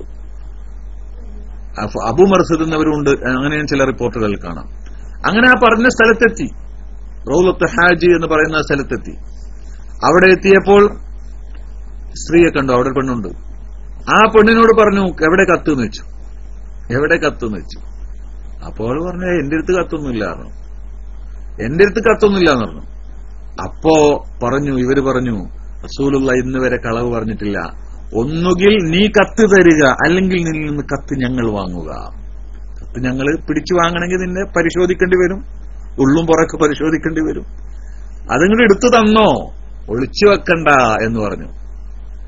ബിസ്ക്കറ്റ് കൊണ്ടുപോകണവരോടൊക്കെ പറയില്ലേ, അങ്ങനെ എവിടെയെങ്കിലും ഒളിപ്പിച്ചു വെച്ചതായിരിക്കുമല്ലോ. അപ്പൊ പെണ്ണിനോട് പറഞ്ഞു, ഒന്നുകിൽ റസൂലുള്ള കളവ് പറയില്ല, അതുകൊണ്ട് ആ കത്ത് ഒന്നുകിൽ നീ തരിക, അല്ലെങ്കിൽ ഞങ്ങളത് വാങ്ങുക, ഇതാണ് മാർഗം, വേറെ മാർഗമല്ല എന്ന് പറഞ്ഞു. അപ്പോൾ സ്ത്രീക്ക് മനസ്സിലായി ഇവരോട് കളവ് പറഞ്ഞിട്ട് കാര്യമില്ല എന്ന് മനസ്സിലായപ്പോ ആ സ്ത്രീ തന്റെ മുടിക്കെട്ടിന്റെ ഉള്ളിൽ നിന്ന് കത്തെടുത്തു കൊടുത്തു. മുടിക്കെട്ടിന്റെ ഉള്ളിൽ നിന്ന് കത്തെടുത്തു കൊടുത്തു. നോക്കുമ്പോ കത്തിലെന്താ ഉള്ളത്? ഇത് ഹാത്തിബ് ഇബ്നു അബീ ബൽതഅ എഴുതുന്ന കത്താണ്. ഇത് മുശ്രിക്കീങ്ങൾക്ക് എഴുതുന്നത്. റസൂലുള്ള ഒരു യുദ്ധത്തിന് ഒരുങ്ങിയിട്ടുണ്ട്, അത് അങ്ങട്ടാണെന്നാ തോന്നുന്നത് എന്നാ സംഗതി, അങ്ങട്ടാണെന്നാ തോന്നുന്നത് എന്നാണ്. അപ്പോ എന്താണ് ഈ കാണുന്നത്? ഈ കത്തുമായി സ്ത്രീയുമായി റസൂലുള്ളാഹി സ്വല്ലല്ലാഹി അലൈഹി വസല്ലം ഹളറത്തിലേക്ക് തിരിച്ചു വന്നു. റസൂലുള്ളാഹി സ്വല്ലല്ലാഹി അലൈഹി വസല്ലം തങ്ങൾ ഹാത്തിബിനെ വിളിച്ചു. ഹാത്തിബിനെ വിളിച്ചിട്ട് റസൂലുള്ളാഹി സ്വല്ലല്ലാഹി അലൈഹി വസല്ലം തങ്ങൾ ചോദിച്ചു, എന്താണ് ഈ കാണുന്നത് എന്ന് ചോദിച്ചപ്പോൾ അദ്ദേഹം മറുപടി പറഞ്ഞു, നബിയെ, ഞാൻ തങ്ങളെ വഞ്ചിക്കാൻ ഉദ്ദേശിച്ചതല്ല. ഇത് കാണുമ്പോഴേക്ക് ഇവിടെ പലരുടെയും രക്തം തിളച്ചിട്ടുണ്ട്. ഉമറുൽ ഖത്താബ് തങ്ങൾ എണീറ്റ് നിന്നിട്ട് പറഞ്ഞു, അള്ളാഹുവിനെ റസൂലിനെ വഞ്ചിച്ചവന്റെ തല ഞാൻ വെട്ടാൻ റസൂൽ ഒന്ന് സമ്മതം തരുമെന്ന് പറഞ്ഞു. ഖദ് ഖാനല്ലാഹു വറസൂലുഹു വൽ മുഅ്മിനീന ഫദഅനി ഫലിഅദ്രിബ ഉനുഖഹു അല്ലെങ്കിൽ ലഅദ്രിബന്ന ഉനുഖഹു എന്ന് പറഞ്ഞു. പക്ഷേ റസൂലുള്ള വിശദീകരണം തേടി. മാ സനഅത്, എന്താ ഹാത്തിബ എങ്ങനെ ചെയ്യാൻ കാരണം എന്ന് ചോദിച്ചു. പറഞ്ഞു, വല്ലാഹി മാ ബി അല്ല അകൂന മുഅ്മിനൻ ബില്ലാഹി വറസൂലിഹി സ്വല്ലല്ലാഹു അലൈഹി വസല്ലം. എന്റെ മനസ്സിൽ ഈമാനിന് എന്തെങ്കിലും ചാഞ്ചല്യമോ റസൂലുള്ളാഹിയെ എങ്ങനെങ്കിലും ഉപദ്രവിക്കണമെന്നോ എന്നോ ഒരു ഉദ്ദേശത്തിലുമല്ല ഞാൻ ചെയ്തത്. മറിച്ച് നിങ്ങൾക്കൊക്കെ മക്കയിൽ, ഈ സഹാബികൾക്കൊക്കെ മക്കയിൽ അവർക്ക് സംരക്ഷിക്കാൻ ആളുകളുണ്ട്, എനിക്കവിടെ ആരുമില്ലാത്ത ആളുകളാ. എന്റെ ജനങ്ങൾക്ക് പാവപ്പെട്ട കുടുംബക്കാരവിടെ ഉണ്ട്. അപ്പോ തങ്ങൾക്ക് ഇതുകൊണ്ട് ഒരു ഷെറും വരില്ല, തങ്ങളവ സഹായിക്കുമല്ലോ. ഞാനിങ്ങനെ ഒരു വിവരം അറിയിച്ചാല് അവര് എന്നോടൊരു സ്നേഹമുള്ളത് കൊണ്ട് എന്റെ കുടുംബത്തിനെ അവർ ഉപദ്രവിക്കില്ല. അതുകൊണ്ട് ഞാൻ അതിനുവേണ്ടി ചെയ്തതല്ല, തങ്ങളെ ഉപദ്രവിക്കാൻ ചെയ്തതല്ല. കാരണം തങ്ങൾ അങ്ങോട്ടാവാം എന്നൊരു സൂചന കൊടുത്തു. ആ ഒരു സ്നേഹം അവർക്ക് എന്നോടുണ്ടാവും, അതിന്റെ ഇത് അവരോട് കാണിക്കുമല്ലോ, അതിനുവേണ്ടി ചെയ്തതാണ്. അങ്ങനെ ഒരു തോന്നൽ എനിക്ക് തോന്നി എന്നല്ലാതെ ഞാനൊരു വഞ്ചിക്കാനോ ഈമാനിന്റെ കാര്യത്തിൽ എന്തെങ്കിലും ഒരു കാപട്യം എന്റെ മനസ്സിലുണ്ടായതുകൊണ്ട് ചെയ്തതല്ല. എന്റെ കുടുംബത്തിന് ആ നിലയ്ക്കൊരു സംരക്ഷണം അവർ നൽകിയെങ്കിലോ എന്നെ സംരക്ഷിക്കാൻ അവിടെ ആരുമില്ല, കുടുംബപരമായും മറ്റൊന്നും എനിക്ക് യാതൊരു പിൻബലവും മക്കയിൽ ഇല്ല, അതുകൊണ്ടാണ് ഞാൻ അങ്ങനെ ചെയ്തത് എന്ന് പറഞ്ഞപ്പോൾ റസൂലുള്ളാഹി പറഞ്ഞു, ആ പറഞ്ഞത് സത്യമാണ്, അയാൾ അതെന്നെ ഉദ്ദേശിച്ചിട്ടുള്ളതാണ്. ഖാല നബി സല്ലല്ലാഹു അലൈഹി വസല്ലം സദഖ, അയാൾ പറഞ്ഞ സത്യമാണ്. ലാ തഖൂലു ലഹു ഇല്ലാ ഖൈറാ, നല്ലതല്ലാതെ പറയരുത്. അയാൾ വേണ്ടാത്തൊന്നും ഉദ്ദേശിച്ചിട്ടല്ല ചെയ്തത്, അയാളെ ഉദ്ദേശം അങ്ങനെയാണ്, ചെയ്ത് തെറ്റായി പോയി, പക്ഷെ ഉദ്ദേശം അതാണ്, അങ്ങനെ ഒരു ധാരണ തോന്നിയതാണ്. പക്ഷെ ഇവർക്ക് സഹിക്കുവോ? ഉമറുൽ ഖത്താബ് തങ്ങൾ പിന്നെയും പറഞ്ഞു, അയാൾ വഞ്ചിച്ചവനാണല്ലോ, ഞാൻ അയാളെ വെട്ടട്ടെ എന്ന് ചോദിച്ചപ്പോൾ അപ്പോൾ റസൂലുള്ളാഹി അപ്പോഴും ചോദിക്കുകയാണ്, അലൈസ മിൻ അഹ്ലി ബദർ, അദ്ദേഹം അഹ്ലി ബദർ അല്ലേ? അദ്ദേഹം അഹ്ലി ബദർ അല്ലേ? فقال لعل الله اطلع على أهل بدر فقال اعملوا ما شئتم فقد وجبت لكم الجنة أو قد غفرت لكم فدمعت عينا عمر. ബദറിന്റെ അഹ്ലുകാരുടെ മേൽ അല്ലാഹു വെളിവായിക്കൊണ്ട്, ഇനി നിങ്ങൾ എന്ത് ചെയ്താലും നിങ്ങൾക്ക് കുറ്റമില്ല, നിങ്ങളെ ശിക്ഷിക്കുകയില്ല, ഞാൻ ഒക്കെ പുറത്തു തന്നിരിക്കുന്നു. നിങ്ങൾ ബദറിൽ കാണിച്ച ആ മഹനീയമായ ആ രംഗങ്ങൾ, ബദറിൽ കാണിച്ച നിങ്ങളുടെ മാനസികമായ അവസ്ഥ, നിങ്ങളുടെ ആ അർപ്പണ ബോധം, അള്ളാഹുവിനെ സഹായിക്കാൻ, അള്ളാഹുവിന്റെ ദീനിനെ സഹായിക്കാൻ, നബി സല്ലല്ലാഹു അലൈഹി വസല്ലമ തങ്ങളെ സഹായിക്കാൻ നിങ്ങൾ കാണിച്ചിട്ടുള്ള ആ അർപ്പണം, അത് അള്ളാഹുവിന്റെ അടുത്ത് അത്രയും ഉന്നതമായ ഒരു സ്ഥാനത്താണ് സംഭവിച്ചിട്ടുള്ളത്. അതിന്റെ ഫലമായി നിങ്ങൾ കഴിഞ്ഞുപോയതും ഇനി വരാനിരിക്കുന്നത് പോലും നിങ്ങൾക്ക് പുറത്തു തരുന്ന അത്രയും വലിയ മഹത്തായ സ്ഥാനത്താണ് നിങ്ങൾ എത്തിയത് എന്ന് അള്ളാഹു അവരോട് പറഞ്ഞിട്ടുണ്ട്. അതുകൊണ്ട് അത്തരം വാക്കുകൾ നിങ്ങൾ പറഞ്ഞു പോകരുത് എന്ന് പറഞ്ഞപ്പോൾ ഫദമഅത് ഐന ഉമർ റളിയല്ലാഹു തആല അൻഹുവിന്റെ കണ്ണുകൾ നിറഞ്ഞുപോയി, കണ്ണൊലിച്ചുപോയി, കണ്ണുനീരൊലിച്ചുപോയി എന്ന് ബഹുമാനപ്പെട്ട സഹാബത്ത് വിവരിക്കുകയാണ്. ഇമാം ബുഖാരി മറ്റൊക്കെ റിപ്പോർട്ട് ചെയ്ത ഹദീസാണിത്. ഇങ്ങനെ പല സംഭവങ്ങളും, ഇതുപോലത്തെ പല സംഭവങ്ങളും നമുക്ക് കാണാൻ കഴിയും. അപ്പോൾ ഇതിൽ നിന്നൊക്കെ നമുക്ക് മനസ്സിലാക്കാനുള്ളത് അവരുടെ അന്നത്തെ അവസ്ഥ എന്തായിരുന്നു എന്നാണ്. ഇത്രയും വലിയൊരു സ്ഥാനത്തേക്ക് അവർ ഉയർന്നത് എന്തുകൊണ്ടാണ്? അത്രയും വലിയ ഒരു ത്യാഗമാണ്, അത്രയും വലിയ ഒരു സേവനമാണ് അവരന്ന് ചെയ്തിട്ടുള്ളത്. അതിന്റെ ഗുണഫലങ്ങളാണ് പിന്നീടുണ്ടായതെല്ലാം, അതിനുശേഷമുള്ളതെല്ലാം ആ ദിവസത്തിനുള്ളതാണ്.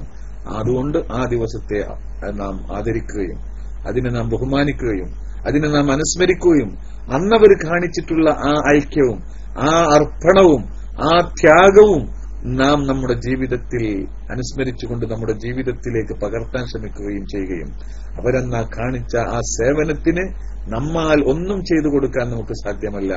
അവർക്ക് വേണ്ടി ദുആ ചെയ്യുക, അവരുടെ സ്ഥാനമാനങ്ങൾ അല്ലാഹു വീണ്ടും വീണ്ടും ഉയർത്തിക്കൊടുക്കാൻ വേണ്ടി നാം ദുആ ചെയ്യുകയും അതോടൊപ്പം തന്നെ അവരുടെ മദ്ഹുകൾ പറയുക.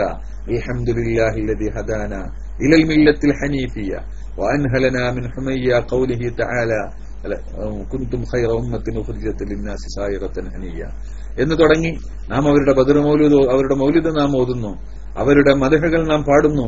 ഹുമുർ റിജാലു ബല ഹുമുൽ ജിബാലു ബല കദ്ദഹരി ഫീ ഹിമ്മത്തിൻ ബൽ സാദത്തുൻ കുബറ അക്രിം ബിഹിം ഫിതിയതൻ തമ്മത് ഫളായിലുഹും വഅമ്മ ആലാഉഹും ലിൽ ഖൽഖി ദൂന മിറ എന്നിങ്ങനെ അവരുടെ മദ്ഹുകൾ, അവരുടെ മഹത്വങ്ങൾ, അവരുടെ വിശേഷണങ്ങൾ, അവരുടെ സനാകൾ നാം വാഴ്ത്തിപ്പറയുക. ഇതൊക്കെ നമ്മുടെ പാടുകയും പറയുകയും ചെയ്യുക.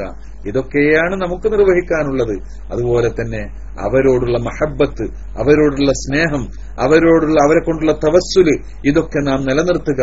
ഇതൊക്കെ നമ്മുടെ മഹാന്മാര് നമുക്ക് പഠിപ്പിച്ചു തന്ന മാതൃകയാണ്. അവരുമായി ബന്ധപ്പെടാതെ, അവരെ കൊണ്ട് തവസ്സുല് ചെയ്യാതെ ഒരു വലിയനും വിലായത്ത് ലഭിച്ചിട്ടില്ല എന്ന് മഹാന്മാര് നമ്മെ പഠിപ്പിച്ചതാണ്. അതുകൊണ്ട് ആ നിലക്കുള്ള ബന്ധം നിലനിർത്തി മുന്നോട്ടു പോകാൻ ശ്രമിക്കുക. അള്ളാഹു നമ്മെ അനുഗ്രഹിക്കുമാറാവട്ടെ.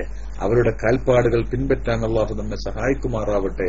അവരുടെ മഹബത്തും അവരുടെ സ്നേഹവും അവരുടെ ശഫാഅത്തും അള്ളാഹു നമുക്ക് നൽകി അനുഗ്രഹിക്കുമാറാവട്ടെ എന്ന് ഞാൻ ദുആ ചെയ്യുകയാണ്.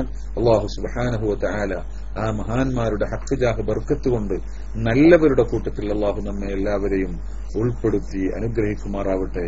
സുബ്ഹാനകല്ലാഹുമ്മ يا مولانا قد عز جارك يا كريم عطائي سلم وصل وباركا على الذي من أجله إنشاء للأشياء وعلى الذين تطهروا من آله إذ طهروا بالنسل عن أسوائي وعلى صحابته الكرام ووجلهم نجم الهدى وبدور كل دجاء لا سيما من قد غفرت لهم وقد قلت اعملوا ما شئتم بهنائي وبهم نصرت لنا ونحن أذلة وبهم لدين الرشد عز نمائي فبهم أتينا بابك المرجو يا رب البرايا أرحم الرحماء فبهم أتينا بابك المرجو يا رب البرايا أرحم الرحماء فبهم أتينا بابك المرجو يا رب البرايا أرحم الرحماء فالطف بنا إنا عصاة لا لنا مولا سواك لنيل كل مناء فالطف بنا إنا عصاة لا لنا مولا سواك لنيل كل مناء فالطف بنا إنا عصاة لا لنا مولا سواك لنيل كل مناء فاغفر لنا وانصر ووفق واهدنا واقض الحوائج واحمنا من سائي فاغفر لنا وانصر ووفق واهدنا واقض الحوائج واحمنا من سائي فاغفر لنا وانصر ووفق واهدنا واقض الحوائج واحمنا من سائي واقهر عدوا حاسدا واختر لنا وافتح قريبا كاشف الغماء وسع لنا رزقا وأوصلنا إلى رضوانك العالي بكل حبائي وصلى الله على سيدنا محمد وآله وصحبه أجمعين والحمد لله رب العالمين. السلام عليكم.